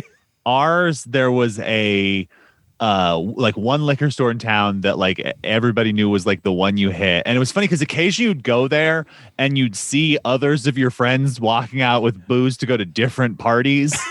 like many occasions. Like sometimes your party'd get busted because you saw somebody at that liquor store. Like you had a second location you could try for. Right. But the guy had several names, and like one of them, like I'll say I chose not to engage in, but will confess to be slightly amused by, because it was an older Vietnamese man that ran the store, and Vietnam vet term man was his name. Oh Lord, by many people, because again, town's not the most progressive place I've ever lived in. But the other name that I chose because it was much funnier was a friend of mine was picking up teen beers there before going on a fishing trip. And one of the guys was like making sure that the bait he had bought was still live. And so he opened the container and just this like gnarly smell hit the store. And the man went, ugh, Closing Gout. And Closing Gout became the name of the store. Like, so that you didn't have to name names. Like you needed a name. So you guys going to Closing Gout? If you guys are going to Closing Gout, could you give me Tallboy PBR? Like just a real like Closing Gout became the name pretty aggressively. That rules. Well, before I let you go, I just wanted to, I showed you this last night. I don't know if it'll make the final cut of This Is Rad, but it doesn't matter because there's hundreds of these things. This is my favorite book from when I was a child. Found it just in a box at my parents' house. I'm going to have to hunt down this book. It's available. It's on Amazon. I think it's like $25, and it is just, you will get $25 worth of laughs out of this thing. The book is called Ghosts and Goosebumps, Ghost Stories, Tall Tales, and Superstitions from Alabama, compiled by Jack and Olivia Solomon. It's a book from 1995, and the second half of the book is just a bulleted list of superstitions that this person claims to have heard from old timers. I assume as a folklorist, he's probably going around and being like, "Tell me some shit you know, old timer." So we just split the episode last night I just split it into 2 episodes because 5 hours seemed long even by This Is Rad standards. So it's a 2 hour and a 2 hour 40 minutes. But part 2, the first episode ends with me going turn tape over. Perfect. And then the second half opens with you reading one of the quotes that was just happening when I hit record, but it's kind of perfect because it's this terrifying message about disease. Oh, yes. That then just leads to the second half of the talk. And I was like, well, this couldn't have been planned better. Well, what I'm going to do is I'm just going to start, making a thing to share 3 superstitions with everyone and just see what you think. And I have no idea. The superstition sections are uncredited. Like the little stories they have, he tells you who told him the story and stuff like that. The superstitions, it's just a list, and it really does comprise like a good half of the book. How many of them were you familiar with as an Alabama native? None. They're all insane. I mean, the only ones are like step on the crack of the sidewalk, break your mother's back, like normal things that everyone knows. It seems like they're padding it out a little bit. Yeah, a little bit. Yeah, a 4-leaf clover is good luck. Like that's the shit I know that they just put Roll Tide at the end of all the really generic ones to make them Alabama worthy. Well, these are, like I said, these are completely fucking nuts. So I'll share these with you. This one. When you burn your chicken, it means your husband is mad. Huh. Well, they don't say that the person who told that is their husband is an oven inspector. And he's trying to kill you, so he keeps making the oven hotter and hotter, trying to blow you up. And so when the chicken explodes, that's all part of the plot to have you taken care of. I've been trying to tell you the temperature on the knob is 25 degrees off. If you're setting it at 400, it's actually 425, woman. This one says, and this happened, I guess, recently in LA, so I don't know if you did this or not, but if you didn't, it seems to be bad luck. When it rains, squeal to ward off evil spirits. I mean, I, as a California native, squeal because I don't understand why God is mad at us. And he has brought forth this demon rain that makes it harder to do everything and makes us unable to go to the beach for a little while. I just like the idea of it just starts raining and it's like, did you squeal yet? Just some crazed redneck standing by a window with his face like 2 inches from the glass, just... So you're saying that when it would rain, no one in your neighborhood steps onto their porch and squeals at the rain. I did. I would run around in the rain. Land. That would be cool though if there's like one person who like really takes that to heart and you're just like, oh man, Francine really needs to like, no, we like what she's doing. This is fun. I remember one time when I was a kid, it was thundering. It hadn't started raining yet. And then I heard the ice cream truck and I was like, oh, hell yeah, I'm gonna get some ice cream. So I ran down to the ice cream truck and got, my ice cream. And then it started raining. And I just remember tearing ass up the driveway, probably squealing because I was a fat child who'd just been given ice cream. I know this dance well. And I get up to the door, and for some reason the door had locked behind me, and so I just started banging on the window. Like we had like a little window grid on the door, and just immediately put my hand right through the door. Oh no! My mom was super pissed. Accidental breaking stuff is always an exciting thing. When you really casually touch something and it just fully collapses. That's I feel like a story of my life. Then the number of mugs I've picked up, and the mug just said "No more handle for us." Oh, camp chairs. My God. Oh, yes. Oh, as far as I can tell, a camp chair's existence, it is purchased and then it lives a short, violent life. The amount of times I've fallen through a chair and somebody says, oh man, it's been like that for a while. I'm like, but then you just made it so I would do that. So everyone's going to think it's because I'm fat, not because you're fucking lazy and won't throw away the chair. Oh yeah. For many years working, I had a job where I sat in a folding chair. And there were several folding chairs in the room, but I was the one who had to have the shittiest one. And it was just slowly collapsing daily. And so I just had to plant a foot in front of the first two front legs and then sit at a very specific angle to just maintain a balance that kept the fulcrum from the chair collapsing. And there were a couple of times where somebody's ask me a question or tell me to get up and go grab something. I'm like, yes, but I have to do it in this very slow, specific way because you won't buy a new chair. Well, and lastly, speaking of sitting down, and I have never heard it put this way before in my life. This says, if your sitting down place itches, you are going to ride in a new automobile. Whoa. And so if your butt is itchy, you're about to ride in a new thing. It doesn't say you're going to get one. It doesn't say it's going to be yours. It just means going for a ride. You will be in a new auto. As David Byrne says, you may find yourself with an itchy butt behind the wheel of a new automobile. It's one of those quotes that only creates more questions instead of answers, because does that mean new to a person? Does that mean you're driving a new model for that year? Does it mean you've been kidnapped and are in the trunk? I hadn't even thought of that, because I was thinking, you meet somebody and get a ride in their car that you've never been in before. You're just so this is what a Ford Taurus is? I've heard so much before this. Yeah, just imagine you're in the trunk of Joe Pesci's car. You're just like, God damn it, I knew my ass itched for a reason this morning. Do different itches mean is there a Mazda itch versus a Hyundai itch? The Mazda itch is directly in between. It's right above the gooch. It's the bad one. Hey, oh, man. As a driver of a 2018 Mazda 3, I think it's the highest quality car I could afford. Oh, and man. The best itch of all.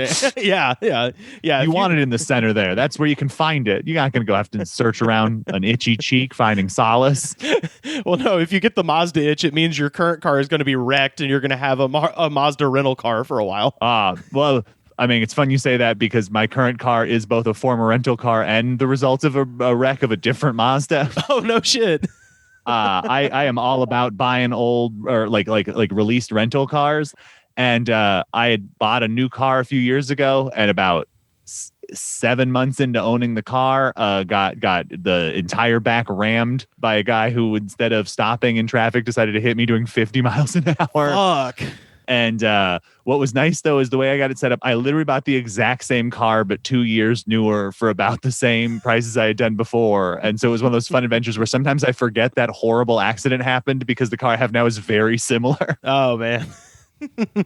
Oh shit. Well, Kyle, thank you so much for talking to me. I can't wait for people to hear our in a year-end wrap-up over at This Is Rad. I think it'll be out by the time people hear it. It's out this Wednesday. So oh, cool. Yeah, I'm gonna tomorrow. So go give that a listen, everybody, because we go on some real fun runs there. Yeah, man. Yeah, that'll be great. Well, and tell people where they can find you and This Is Rad and Everything Is Scary and all of your great projects. Yeah, I've got a couple of podcasts. I host This Is Rad with my dear friend Matthew Burnside, a show about people liking things, which I feel like is always an essential thing in this world.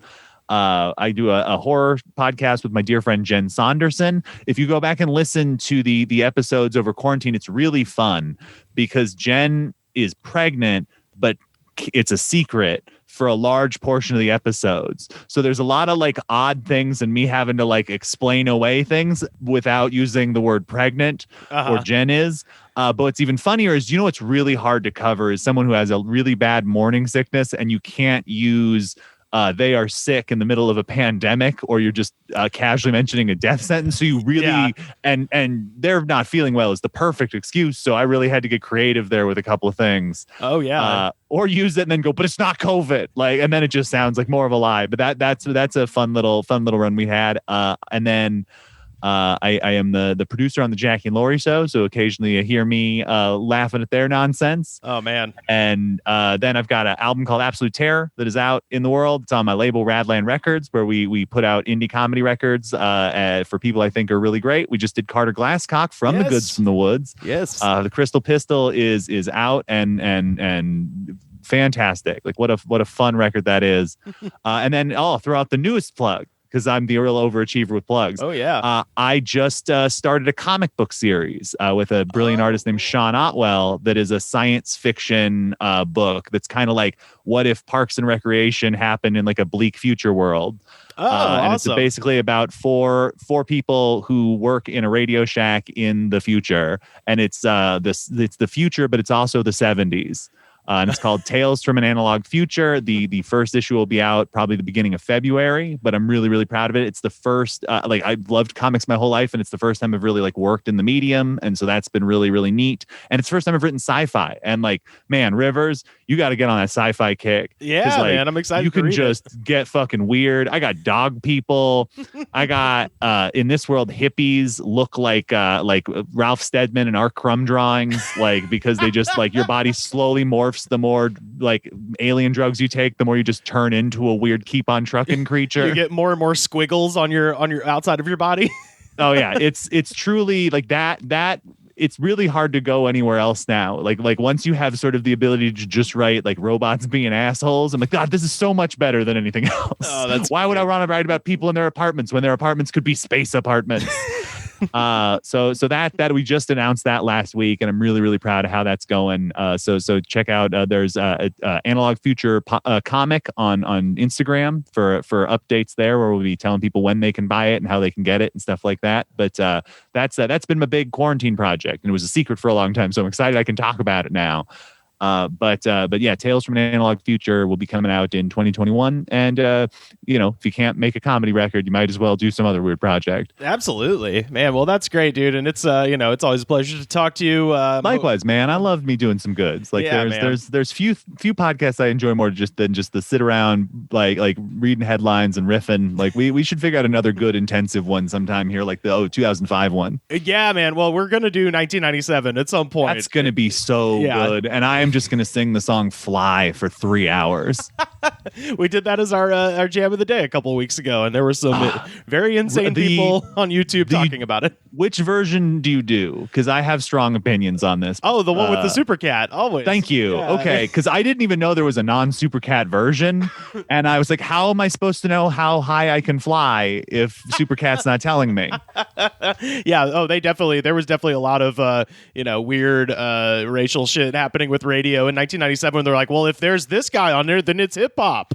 So it's why I'm excited, because the 90s are the true golden age of uncool people in suits in boardrooms trying to understand the kids by in no way, shape, or form attempting to understand the kids. Right. I always just think of that Mr. Show where they have the parent show where they're pretending to be kids. The one guy's like, my name's Bobby and I love playing those damn video games. Oh Christ! Well, man, let's do this again soon. It's good to talk to you, man. Good chatting with you, sir. All right. I was gonna say see you, and then I realized it's a podcast. All right, peace, man. Later.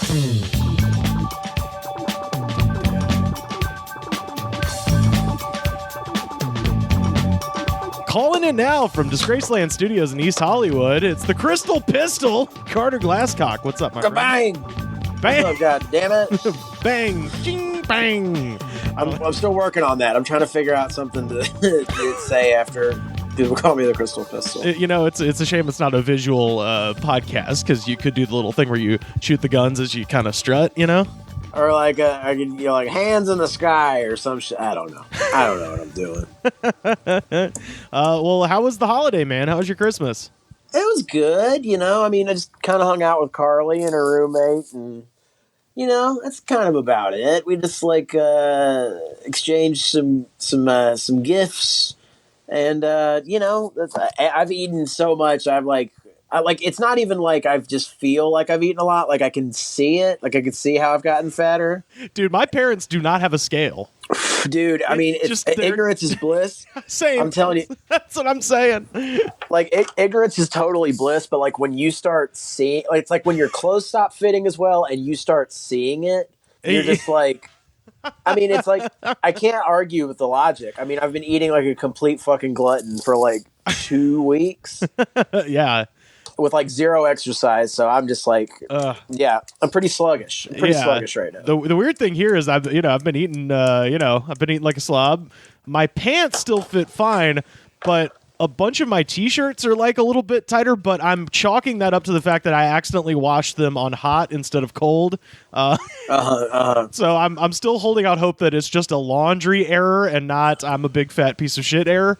Oh yeah, I put a lot of it on laundry, and I haven't done laundry in like 2 or 3 weeks either. But I'm just like, these clothes. I'll tell you, I don't know what kind of material it is, but it shrinks like fucking crazy. I'll tell you that.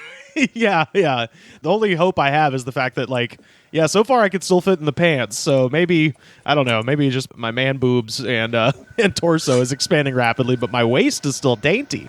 What I used to do is, because I used to wear like really tight pants, even though I was really fat, and it would like kind of like make all the fat of my body like go above my waist.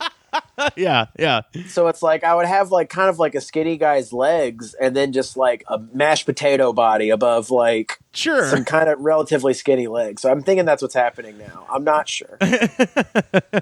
Oh man, what did y'all eat for Christmas? Oh crap, dude! We got a honey baked ham. Oh Christ, yes, my God, yeah, dude. The line to it, I swear to God, they would have thought that it was fucking like seasoned with the vaccine. I swear to God, dude. I don't doubt it, man. No one wants to cook or go to a fucking grocery store right now. I'm sure. Line around the block, and it was like anytime there's a line that's like longer than a couple of stores length, they're like people start like I counted like 8 or 9 people doing the whole like, what, this is the line to pick it up, not to order it, to pick it up. And I was like, just put your fucking mask on and wait in line, you dumb fuck, and take a picture of the line like everybody else to be like, I can't believe this. Yeah, but it's so if I got COVID from waiting for a $50 ham, then that's how it was meant to happen. I got that's man. But we had the ham, and we made some sides. We made like green bean casserole and sweet potatoes, and got a shit ton of cookies. It was really good. Damn, dog. God, that sounds awesome. Yeah, for that honey baked ham, man. If you put that thing on the counter and you're trying to like do other things, people are just picking at it, man. It'll get gone before dinner. I was picking at it the entire time. Like I was like trying to carve it and stuff.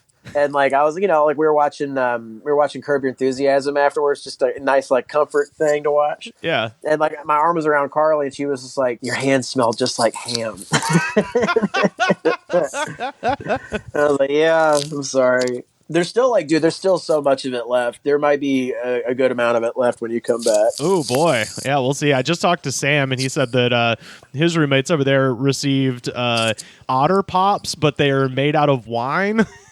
They're like wine popsicles, and so yeah, hey man, yeah. If I come back and it's still that, yeah, ham and wine popsicles. That'll be. What if it was like ham? Like it was they're both in the popsicle, like ham and wine popsicles. Like that's a fucked up popsicle. Yeah, ham just floating ham brine wine. They call it brine wine, dude. Brine wine poppy top. Hey, don't threaten me with a good time.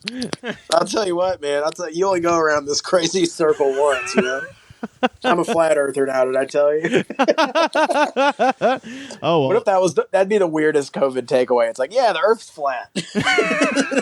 Well, that's maybe a perfect transition point to the biggest news story of Christmas. And you as a former Nashvilleian, perhaps would be the best person to speak to about this. Yeah, and that's that damn bomb that went off in downtown Nashville, injured 3 people, didn't kill anybody except for the bomber, who is literally been disintegrated. yeah. But yeah, I heard they found pieces of him all throughout downtown, which is fucking crazy. That's how they confirmed who he was. They very similar to the Oklahoma City bombing. I think they found a piece of the vehicle with a VIN number on it, and it was registered to this guy Anthony Quinn Warner. And even that becomes a thing on the internet later because Anthony Quinn Warner to crazy people online sounds like QAnon warrior.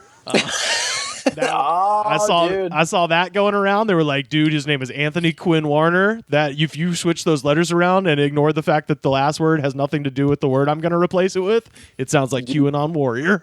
Well, dude, QAnon warrior. Well, also Warner Brothers is a studio in Hollywood pedophiles. Dude, my friend Benny and Bazuna used to have a joke. It was around probably 2012. It was right when I moved to LA, where he was talking about listening to election coverage and somebody just being like, I don't like Obama because I don't like socialism. Hitler was a socialist. I don't like Hitler. And this is Benny and Bazuna. Give him a follow. He's fucking hilarious. But his joke was, he was like, if your political position can be attained through a simple improv game, it's probably not that well thought out.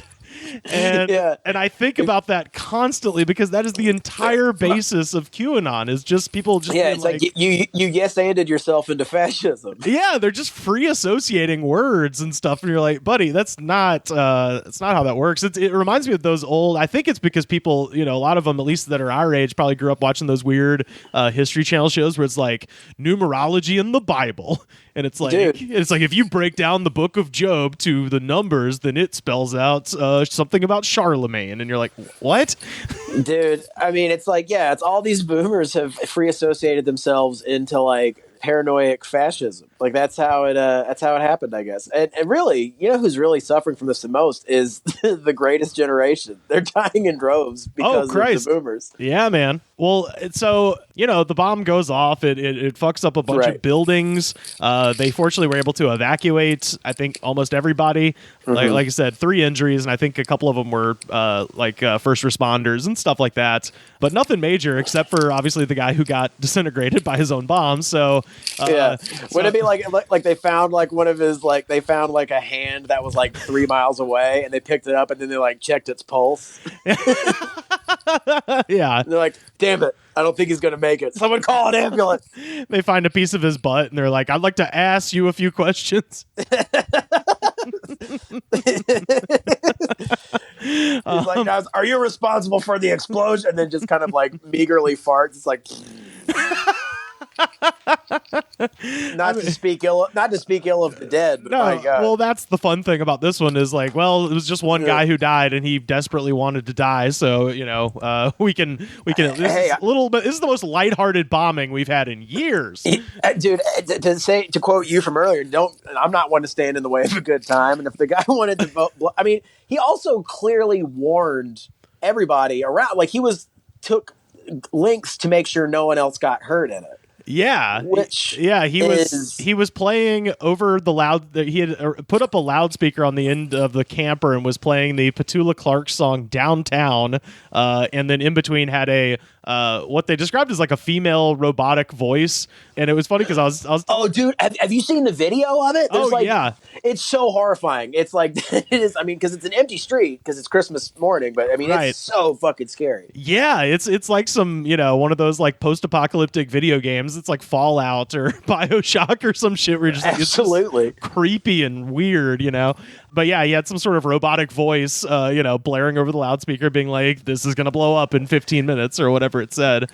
Oh my God. extra weird for sure, but they have started getting more details about this guy, the QAnon warrior, Anthony Quinn Warner. Sure. And I just wanted to share some of them because I think there's a lesson to be learned with this whole Nashville bomber thing, which is if you're a weird neighbor who's never spoken to you, says some wild shit, maybe tell somebody. God, it took me a minute to even register that's like, oh yeah, all my friends live in Nashville, and then be like reconcerned. Yeah, yeah, man.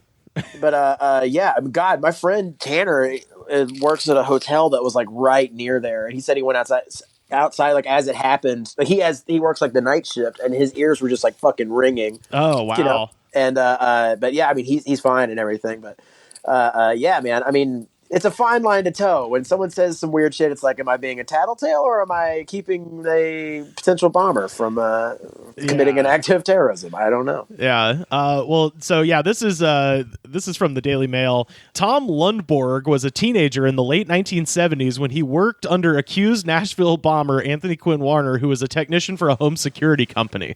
So right there, just like Dennis Rader, BTK, also worked for a home security company. So immediately, those guys, give them a once over.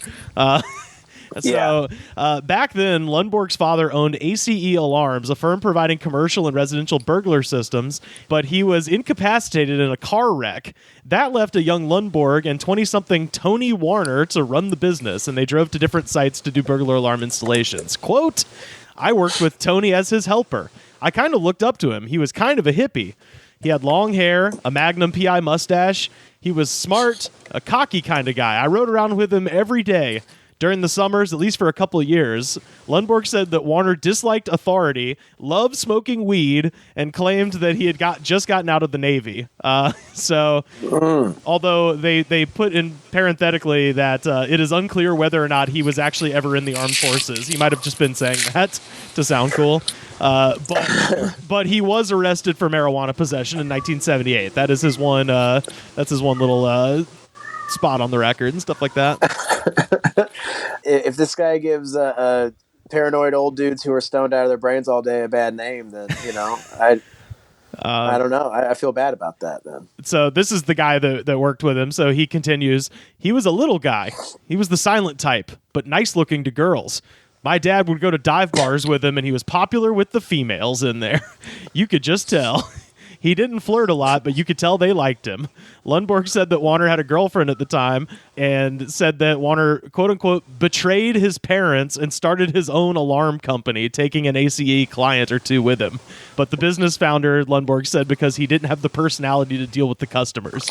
So this guy tried to go rogue on his boss, tried to start his own company. Oh, well, he's industrious. The guy seems, I think anyone who makes their own bombs would have to be pretty industrious, So this is the last little part here, and this is what I was talking about earlier. So a motive for the bombing remains unclear, although investigators are reportedly looking into whether or not Warner bought into conspiracy theories about 5G technology. Yeah, that's what I had heard, yeah. The bomb went off next to the AT&T building. So, and legit, I mean, shit, dude, knocked out the AT&T service for most of all of Nashville, obviously, but most of northern Alabama, too, is, I guess, on that same grid. So I had a bunch of friends in Huntsville who were like, yeah, I didn't have internet for like 4 days.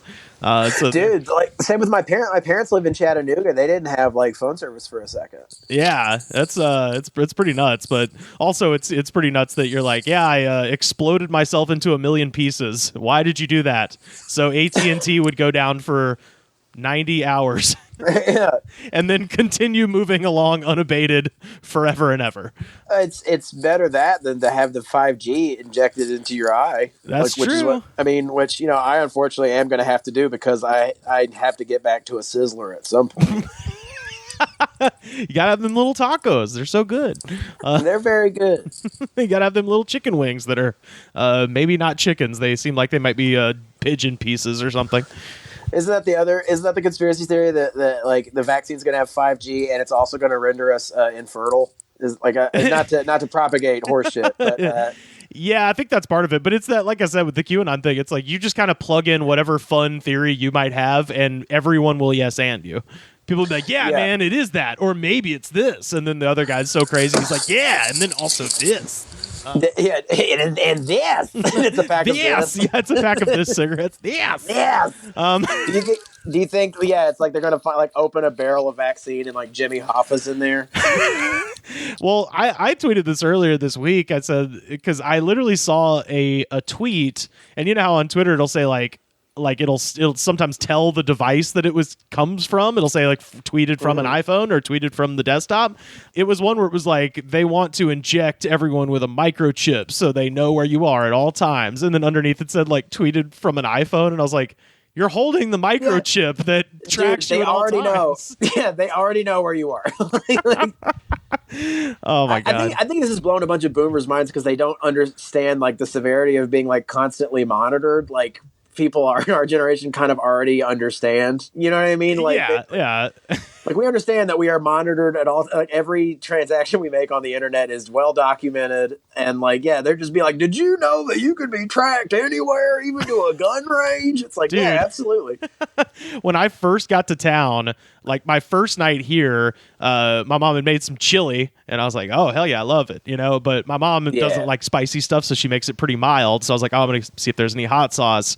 And I normally go Texas Pete. That's my standard hot sauce, and we didn't have any Texas Pete. What we had was Tiger sauce, which is pretty good.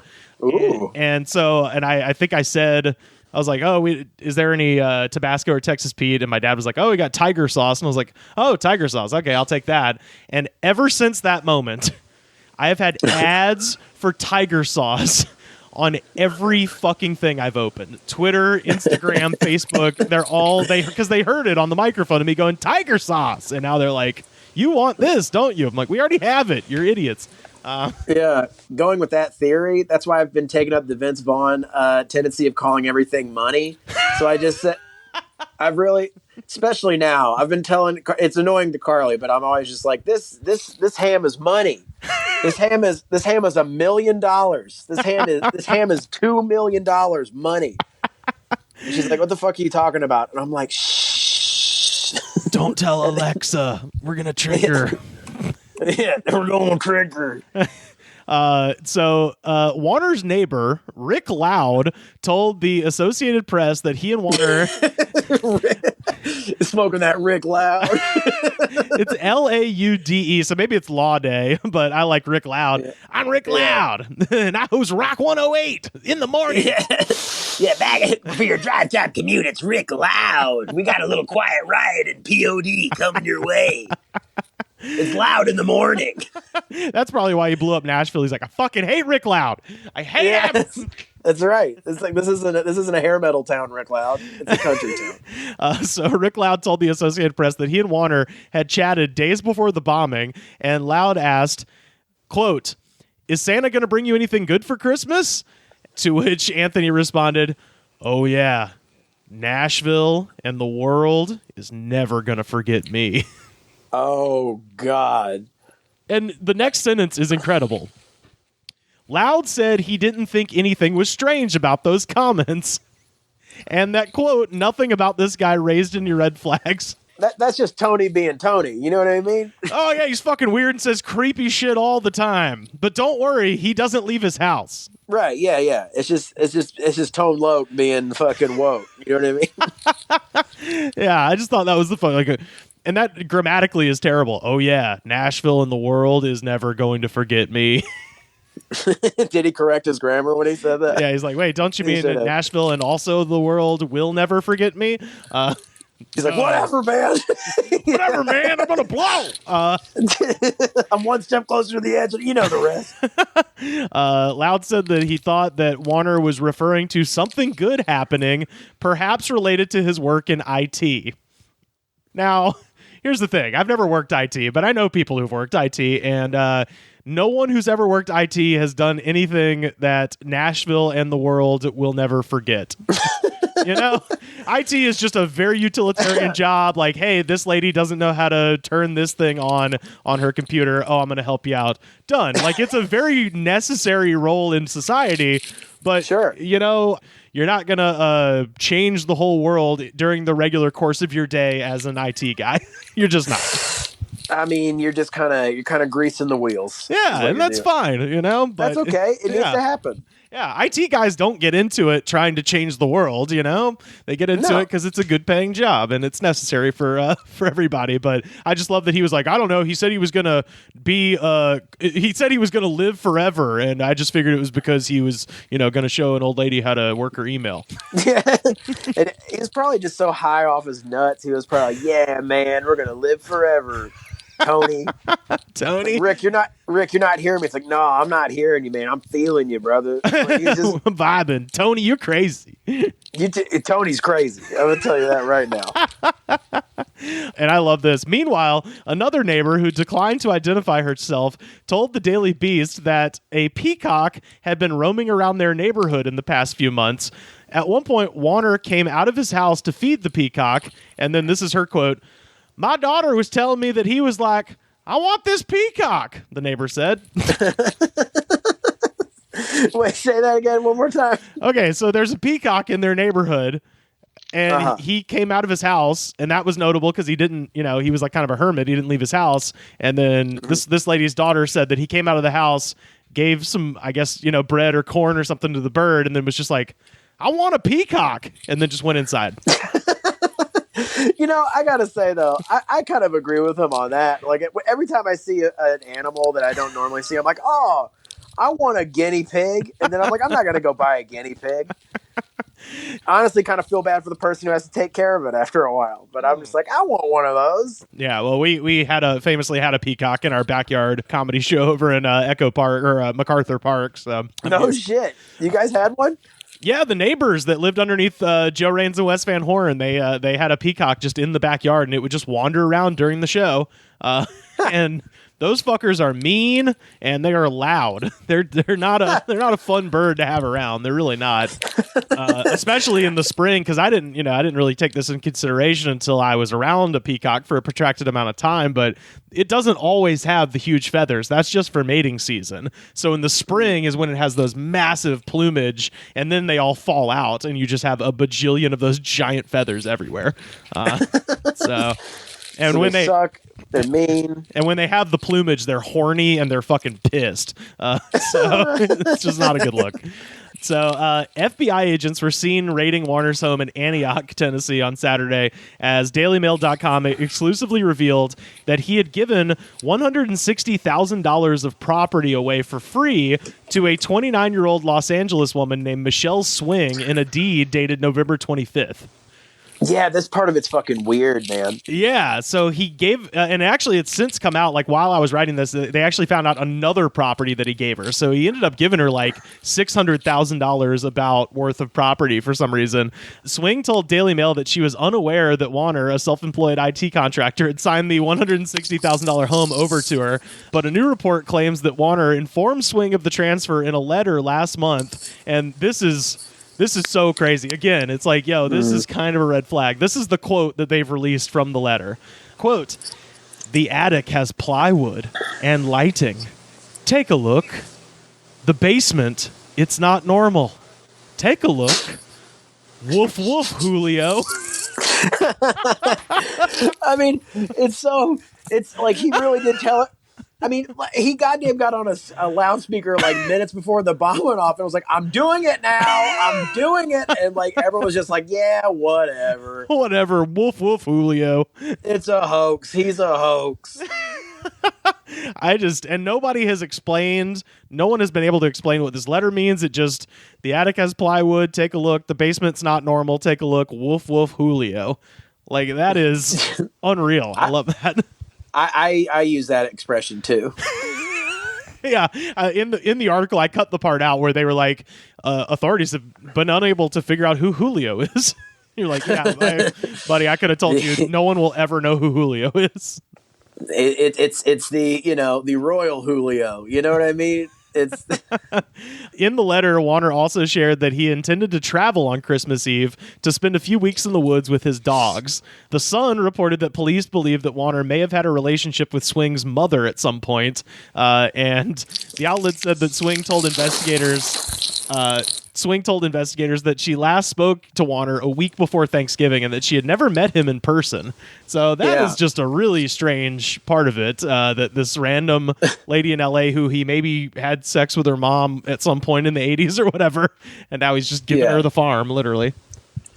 Well, so wait, they didn't keep in contact? Apparently, that's what she's saying, but they've already proven that she wasn't telling the truth when she was like, "Oh, I don't know how I got this property." They were like, "No, it's documented. He deeded it to you. You had to have agreed to it, at least in writing." This is more fuel for like the whole like, what did she know? What did she tell him? Oh, totally. Yeah. So it's who's Julio? Tell us. We demand to know. Yeah, does Julio? Yeah, woof woof Julio. And what is that code? Is that Russian code? It sounds like a good. I'd listen to a song called "Woof Woof Julio." Woof woof Julio. Woof woof Julio sounds like a Texarkana band from like the 80s or some shit like that. Yeah. They'd open up for like new Los Lobos or something. Yeah, Los Lobos or the Jayhawks or something. And the Jayhawks, yeah. Yeah, Jason and the Scorchers. There we go. Yeah, there it is. I was trying to pull one. So anyway, take care, everybody who's listening in Nashville, Absolutely, yeah, man. It's like I said, it's one of those weird things where you're like, it's not good that it happened, but it's good that no one died except for the guy. And so it's kind of like, well, sorry about the hole in your street, y'all. World keeps moving. It was one of those things where like, it's immediately horrifying, obviously. And then you see that video and it's even scarier. And then you realize no one died except the guy. And the most that happened is like AT&T shit got, and everyone I've talked to from Nashville's fine. So yeah, now it's just endlessly fascinating and proof that you need to take social media away from the booms. Yeah, I'm telling you, dude. Yeah, I'm gonna keep tracking this story because obviously this is so far up my alley as far as just like, all right, what was this weird man thinking? But I can't help but shake the feeling that it's gonna end up being like the guy who tried to drive the train into the boat, where it's just gonna disappear. Like people are gonna be like, I don't know, shit's weird. Can I attempt to coin a new term now? Yeah. It's for baby boomers who have become completely infused with paranoia due to being quarantined and shit from YouTube and Facebook. Doomer boomers. Oh, there we go. Yeah, yeah. You heard it here first. The baby doomers. The baby doomers. Yeah. That's perfect. Yeah, this guy, his mugshot, by the way, he kind of weirdly has the same like. He doesn't look exactly like him, but he kind of if you squint your eyes a little bit, kind of looks like Johnny Cash a little bit. Really? I'm looking it up right now. Anthony Warner. Yeah. I looked up Anthony Warner first, like he was the guy from Queer Eye. Let's see. Anthony Quinn Warner. QAnon warrior. Oh boy, yeah, he's got. Well, he's kind of got the guy. He looks like the guy from Seventh Heaven too, who was like a pedophile. Oh Christ, yeah. His hair is definitely not Johnny Cash. His hair is definitely more, somebody from the Monkees or something. But holy fuck, it just brings up more of like pictures of like that explosion. Good God, man, like that was such a huge goddamn explosion. Yeah, it's right over near Printer's Alley, I think, if I'm not mistaken. Jesus Christ. Yeah. Well, the other story I wanted to cover with you is, it's a lot more lighthearted. I think in these times, it's sure.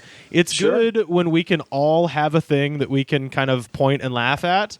And this week, someone's got to play that role, Yeah, well, this week that role is being played by Alec Baldwin's wife. Oh man, me and Carly have loved this shit so much.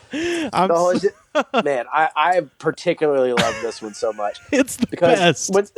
A lot of people who are famous are big frauds and everything, but someone being caught in the act so deliciously like this by everyone. Yes. And his breathy Batman response video too. Oh wait, so did Alec Baldwin have a response? I haven't seen that. Yes, dude. Yes. Oh it's shit! So crazy. I mean, it's like everyone's just trying to remember. It's like he was good on 30 Rock. He's good on 30 Rock. But like, well, I'll tell people who maybe don't know. So Alec Baldwin's wife, who goes by the name Hilaria Baldwin, she is a 36-year-old podcaster, yoga instructor, and obviously the wife of actor Alec Baldwin, has been accused of cultural appropriation after questions were raised over her Spanish roots.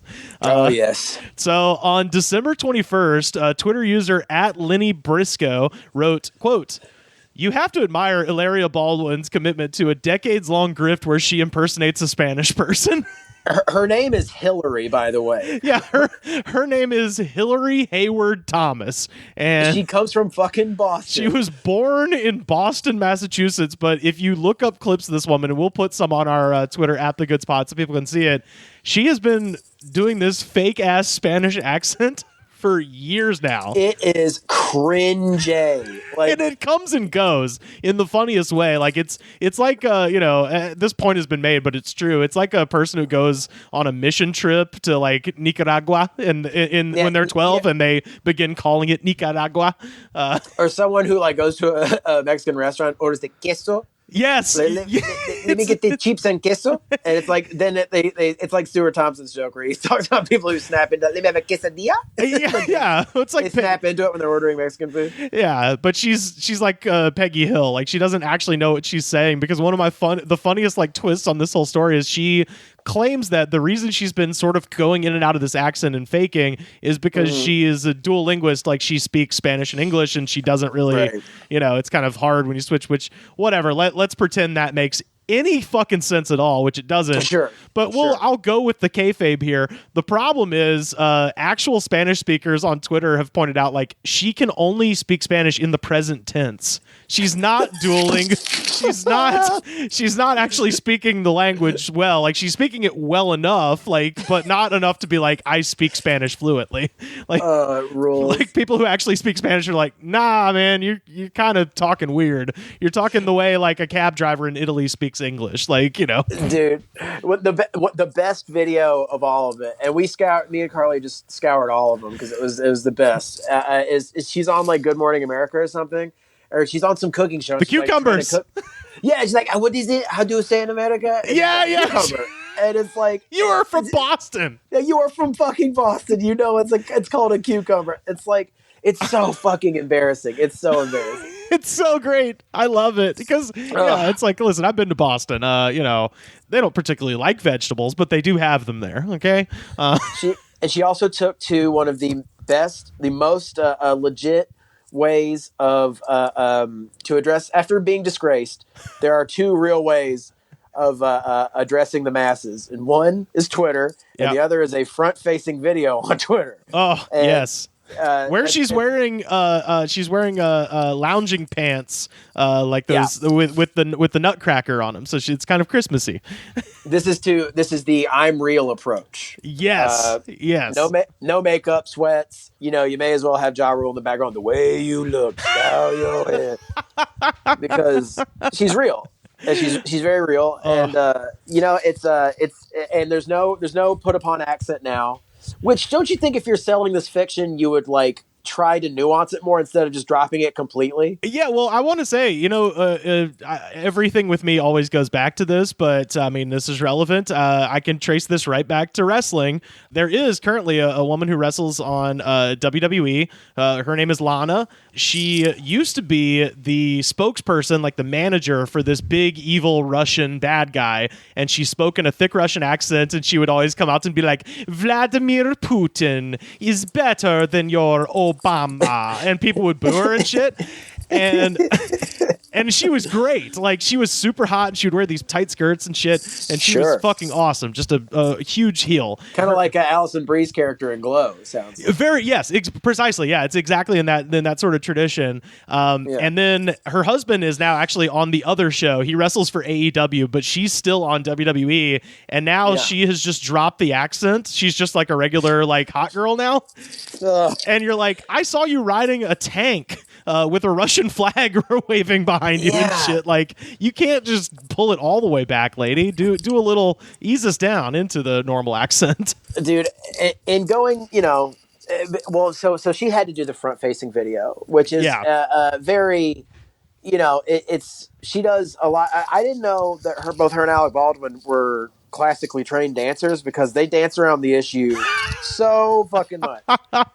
Like, and because she gets into like, and you got to understand, it's a personal attack, and she never mentions really. And then Alec Baldwin gets on her, and he starts fucking talking. He gets in his like breathiest, like, like Aaron Paul, like, I take responsibility, like that kind of voice. And but like it's so breathy, and like he talks about how he like most things in the media are a lie, and no, dude, you got to watch it. I didn't know he did an appearance at the end. I was just watching her, and it was so cringy. I was like, I can't, and I turned it off. So I didn't. Oh, it's his own video. It's his own video. It's a very compact, very succinct 7-minute video. Fuck. Where he talks about like how most of the people he's known have been lied about, and then he's like, then it just devolves into like just very pregnant pauses, and him going like, consider the source. Consider the source. Consider the source. I mean, he's like whispering it. He's like, consider the source. Oh man, it's so delightfully weird. How long? Because now that Trump is gone, his regular gig is over. How long before Alec Baldwin becomes liberal Randy Quaid? I mean, it's a good point. The first thing I was thinking about when watching that, well, obviously it's just like he's fucking nuts, and like I bargained with myself too. I was like, I love 30 Rock. Yeah, Glenn Ross, man. Glenn Ross, and he's great in The Departed. Yeah. Just because he's a great actor doesn't mean he's not allowed to be a complete fucking nutball. No, quite the opposite. If anything, if 2020 has proved anything, it's that wildly talented people are often insane. Oh, absolutely. Yeah. But yeah, like watching it, it's like, I was thinking about how when the last Trump appearance on SNL and he was like, "You're welcome." It's like, you're welcome for like 6 years of a bad Trump impression. Yeah, exactly. I just want to be a fly on the wall for like how they were going to address this. I wonder if she even admits it to him, or he accuses her of like playing up the accent too much. God, I bet he probably doesn't even notice. Because, I mean, goddamn, how old is Alec Baldwin? This woman is 2 years older than me. She is 36 years old. They have 5 children together. It's so crazy, dude. It's so crazy. Alec Baldwin is 62. Fuck yeah. So I mean, what is he gonna say? It's like, yeah, my hot young wife pretends to be Spanish. It's like, dude, you're so lucky to be 62 and have a hot young fake Spanish wife. That's awesome, bro. Yeah, this is the first time he's listened to anything she said publicly. And right. It's like, you've been doing what kind of accent? I wanted to read a couple other things that I found just researching this today. I can't believe I didn't find the damn Alec Baldwin tape, but today I found this. Speaking with Extra in 2012, Ilaria discussed how Alec popped the question. Yes. So she explained that they went to Montauk, which for people who don't know New York, Montauk is basically the very last city on Long Island. So as far out into the Atlantic as you can go from New York City is Montauk. So they went to Montauk because, and this is her quoting, "It was as close as he could get to Spain, to my family." And also, her family lives in Boston. Well, so that's the weird thing. Do they live in Spain? Her dad moved to Spain like when she was 19 or something. Like, that does not count. Well, it's like, to bring it back to Nashville, it's like when people from LA move to Nashville and then they just get a bunch of fucking cowboy boots and cowboy hats and they're like, "Howdy, y'all." It's like, no, you're a fucking LA douchebag. You are not from the South. Last month on her podcast, Mom Brain, Baldwin. I've been having mom brain as of late. Baldwin peddled the fashion brand Zara to her listeners, proclaiming with an intermittent Spanish accent, quote, "I've loved this brand, this label, since before I was in this country." Meaning, like when America. When you were in the womb, because then you were also in this country. Yeah. It's the fucking best. So yeah, she posted a 7-minute Instagram post on Sunday. So that's what we were just talking about, where she admitted, "I was born in Boston and grew up spending time with my family between Massachusetts and Spain." It's as if when I was a kid, my parents took me to Disneyland once, and then like half the time I'd be like, "Oh, hello, how are you?" Yeah. It's like, no, I'm not from there. I vacationed there once. She says, quote, "We celebrate both cultures in our home. Alec and I are raising our children bilingual, just as I was raised. This is very important for me. I understand that my story is a little different, but it is my story, and I am very proud of it." And again, hey, it's fine. I think that's great that you would want your kids to be bilingual and teach them Spanish. That's great. yeah, but they if the Spanish-speaking community on Twitter is to be believed, they should not be learning from you because you fucking suck at speaking Spanish. Yeah. You're presenting to them that it's all right to be a fraud. Also, this has since been removed, but her biography on the CAA, which is the big management company, her CAA website said that she was born on the Spanish island of Mallorca. So they had to reel that one back. She also claimed in a podcast interview earlier this year that she did not move to the U.S. until she was 19 to attend in university in New York. She explained that she, in the most recent, when she finally had to come clean, she explained in the video Sunday that she grew up using the name Hillary in the U.S. and Hilaria in Spain before consolidating them under just one name, Hilaria. Sure. Meanwhile, her former high school classmates on Twitter have disputed her claims. One man named David Golan tweeted, Haters gonna hate. Yeah. tweeted, quote, "I went to high school with Hillary Hayward Thomas in Boston, and she had absolutely no accent." I went to fucking high school with Hillary, and I'll tell you something right now. She had She had no accent, all right? It was fucking brutal. As a matter of fact, none of us have accents. Yeah, I just sound like I'm from America. What of it? Fuck you. Yeah, she's from Spain. I'm from fucking Australia, right? Hilaria's own cousin has now chimed in saying that Hilaria is, quote, 0% Spanish. And also, even more classmates have now come forward to allege that she used to have much paler skin and blonde hair. So there's also like a Rachel Dolezal element to this, too, where if you look at pictures of her, she has tanned the ever-loving shit out of herself. And a lot of those pictures you're like, that is, ooh, yeah, you're getting into some water here. That's the worst part. That's the voice is bad. The tanning is the actual like YouTube cringe worst part. And I just want to say it has been over 20 years now since Madonna started faking that little English accent, and I'm just so glad that we have something new to make fun of. That is the thing too. Like English accents, we've all felt fine. Like having.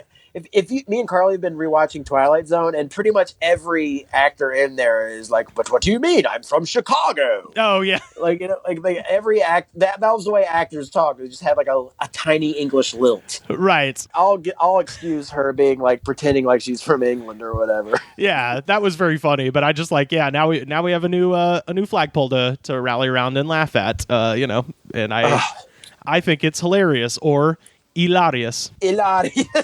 Heyo. Muy bueno. Muy bueno. Well, Carter, are you ready for our goddamn jam of the day? You know it, buddy. You know it. Oh, well, I got one thing to say to you, and that is we're not going to take it in 2021, goddammit. This is Twisted Sister. And this one was very fun because as I was digging through the comments, I was just going back and finding different little cultural artifacts. Obviously, there's a lot of COVID stuff being like, I'm not going to take being locked down. But then you go back and there's things about like... I'd imagine, yeah. There's things from like 3 years ago where it's like, Ajit Pai wants to take away net neutrality, and we're not going to take it. Oh dear! Like old school, like fossilized internet things from way back. It's been fun, Oh, that is a hoot. Yeah. The government's trying to tell us that 9/11 wasn't an inside job. Well, I'm not going to take it. 6 years ago, that should be the motto of 2020. It's just this hill, you're going to die on this hill. Okay. Well, I wanted to point out before we started, the video itself, legendary video in MTV canon, begins with the guy who played Doug Niedermeyer in Animal House. He's playing the dad, and he walks into his son's room, who's playing the guitar and rocking out, and says, I carried an M16, and you carry that disgusting electric twanger. Meaning a guitar, but it's the most disgusting way I've ever heard an instrument described. A twanger. That's what they my priest used to call our privates. A disgusting electric twanger. That's actually not a bad description when you really think about it. But yeah, so with that in mind, the first comment here, Rick Acton from 2 days ago. The dad in this video was right all along. You're an annoying, mass media saturated CIA construct masquerading as a human, kid. Well, the first thing I thought of when he said this was going to be the jam of the day, D. Snyder spoke out against the parental advisory sticker against Tipper Gore. Yeah, yeah. There's a reference to that coming up here in a minute.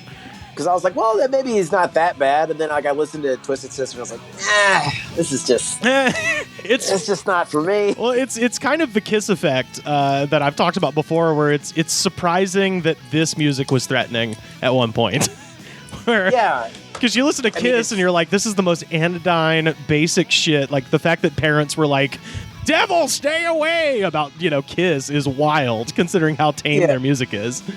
Blood and knights in Satan's service. Yeah, and with this, it's basically like a theme park music now. Yeah, exactly. And this is kind of the same thing, where it's just like, boy, it's weird that people were upset about this music in any way. Eric Kyle from 1 week ago, Covachu vaccine. This is what I feel about you and your creators. Oh dear. Does this become like a somewhat of an anthem for people who are like, I'm not listening to the bullshit. Oh, yeah. Oh, there's so much of that. I just pulled that one in particular because I was like, are Chuds calling COVID Covachu? Is that a thing, or is this guy just think it's a thing? Oh, man. Yeah, is that like a new sort of racist, xenophobic way of saying coronavirus or something? Yeah, I think it's supposed to be like COVID and then like the noise you make when you're sneezing, like achoo, like it's like they're trying to downplay it, like it's just the flu. I thought it was like Pikachu. Oh, no, I didn't even think about it. He spells it CHOO, so I assume it's a reference to sneezing, but who knows? I see. Matt Gunner from just 6 hours ago. This guy is Celtic. Wee!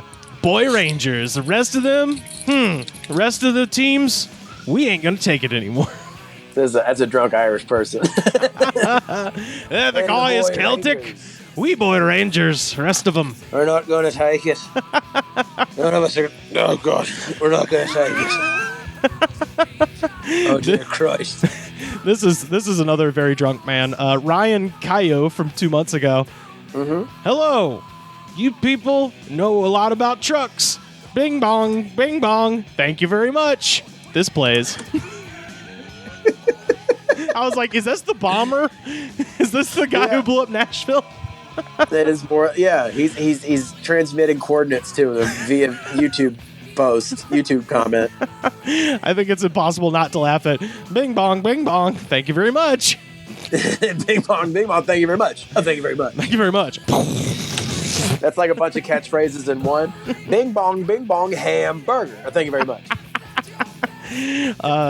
John Garcia from 4 days ago.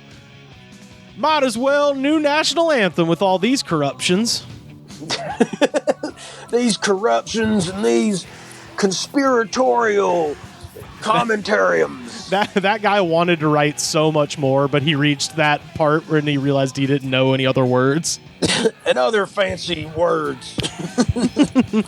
This one references what you were just talking about, but the real funny part of this one is the guy's screen name. So I'll read the comment first. This is from a month ago. I'll never forget when D. Snyder testified before Congress that one time. And that comment, of course, was left by Swiggity Swooty. I'm charging at that booty.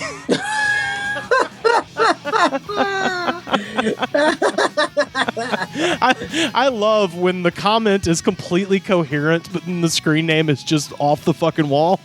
That's the best. Oh my god, yeah, that's a good. I mean, these are getting into like wrestler catchphrases. I think that would be your area of expertise. Oh man, dude, you would sell so many Swiggity Swooty. I'm charging at that booty shirts. Yeah, I can just see there's no sleeves. Yeah. No sleeves on that shirt. The New Day. Yeah, that would be their new thing. The New Day would wear something like that. Prince Mouse Killer from 1 day ago, and this has to be a drunk British person. I'll hear this on the radio, mate. Sorry, it's always on the radio. How can it be on the radio and also be on YouTube? Can you riddle me that, governor? I know we have listeners in the UK and Ireland, and I just want to say it makes. Sorry for that offensive. No, I was gonna say it makes us Americans so happy to know that y'all are dumb as fuck too, just like us. I love there's just drunk, dumb British people just being like, "This is a song, it's playing in my ear," and you're like, "Cool, man." Is that in my head, or is it on the telly, or is it on YouTube? We'll never really know, will we? What? We're not gonna stand for it. No, we probably won't stand for it. It's not right. We're not probably gonna stand for it, mate. Sing it! Why isn't everyone singing? Come on now, lads. Joshua Gillard from 6 hours ago. This is my current mood towards These are hot. These are hot off the press. Oh yeah. This is my current mood towards my medication. We're not gonna take it anymore. It's not good, Josh. Do what your doctor tells you. That's like a Hot Topic T-shirt where it's like, I'm off. Like, we're not gonna take it. My psycho meds. What if his like meds are for like erectile dysfunction? Or Yeah. I take meds that keep my poop from smelling like nuclear waste. Yeah, I'm raging against my beta blockers. We're not gonna take it. I'm gonna sit in my own filth. This one's kind of scary. Only God Can Judge Me from 2 weeks ago. If I was to die today, this would be my last song I listened to. Just know that I love good music. Rock on, rock out with your cock out. When they find the smoking boots that after he's been taken down by a SWAT team, you're like, this guy liked to rock out. It's weird with this one because I guess I just had the QAnon warrior bomber in my head. I was just like, all of these guys could have been the bomber. Yeah, I mean it's a titty bar / QAnon warrior.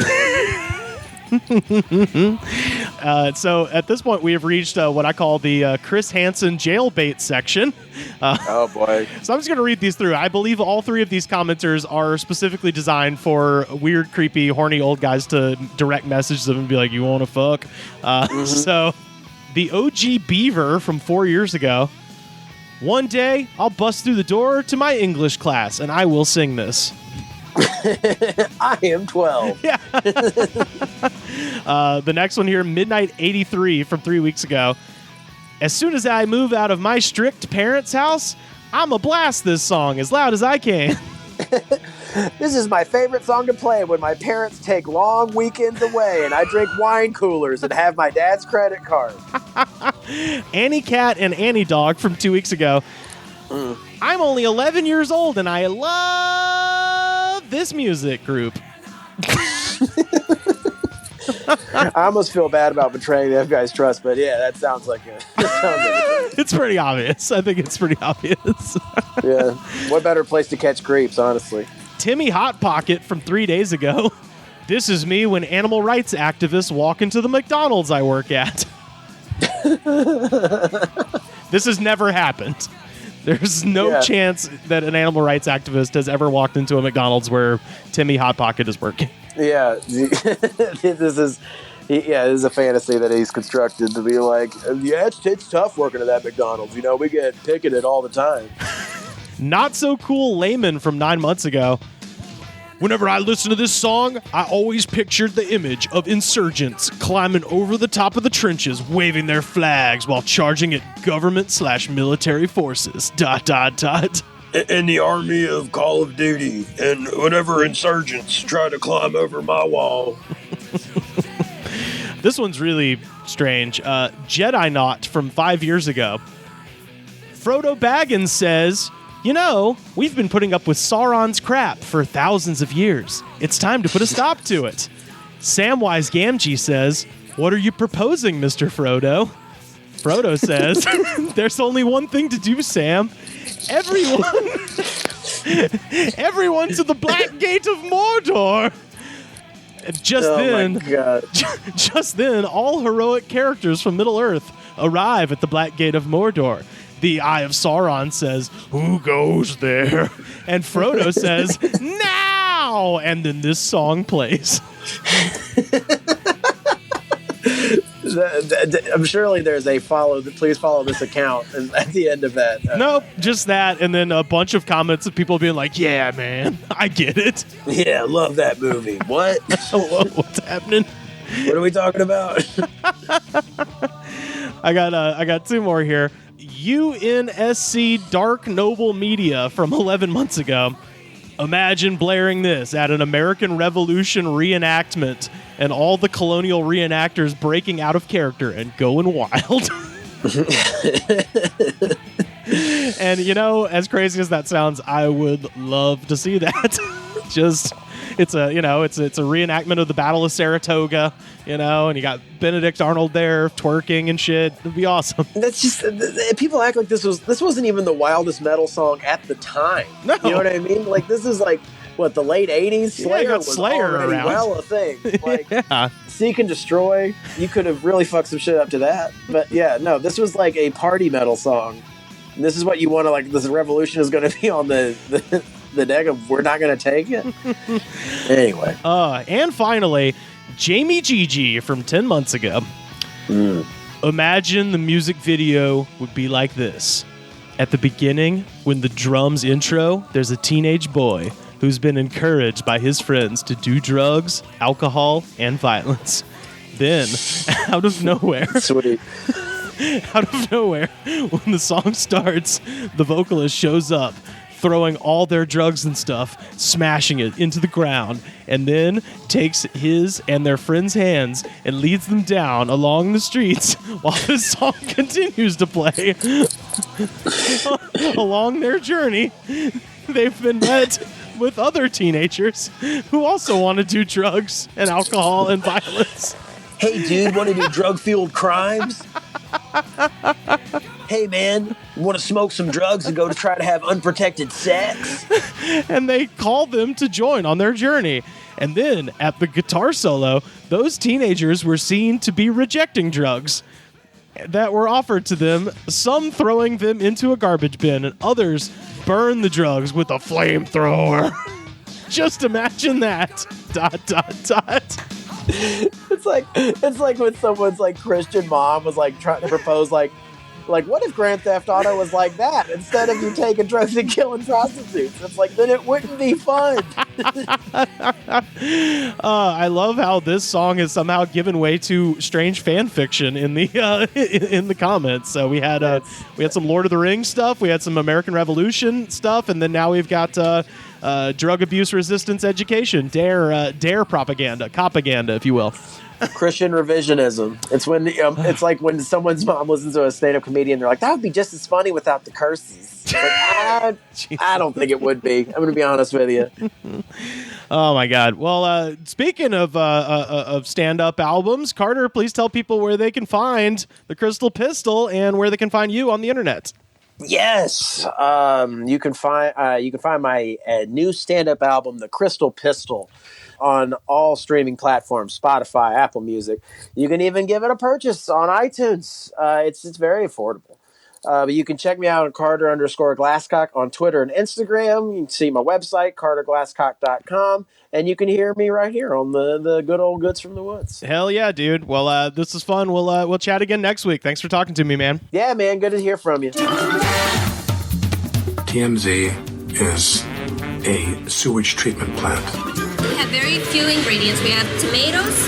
We have, how do you say it? Cucumbers. Consider the source. Consider the source. That's going to do it for us today. Find me on Twitter and Instagram at Rivers Langley. You can find the show on Facebook, facebook.com/thegoodspod. Find us on Twitter at thegoodspod. Every episode ever and more, youtube.com/thegoodspod. The best way to support the show, of course, patreon.com/thegoodspod. Join the Tower of Power. It's just $5 a month. Second best way to support this show, head on over to Apple Podcasts, rate, review, and subscribe. Tell a friend about the show. Show the attitude of gratitude, because if you don't have the attitude of gratitude, especially in this year of all years, fuck you. We'll see ya next time.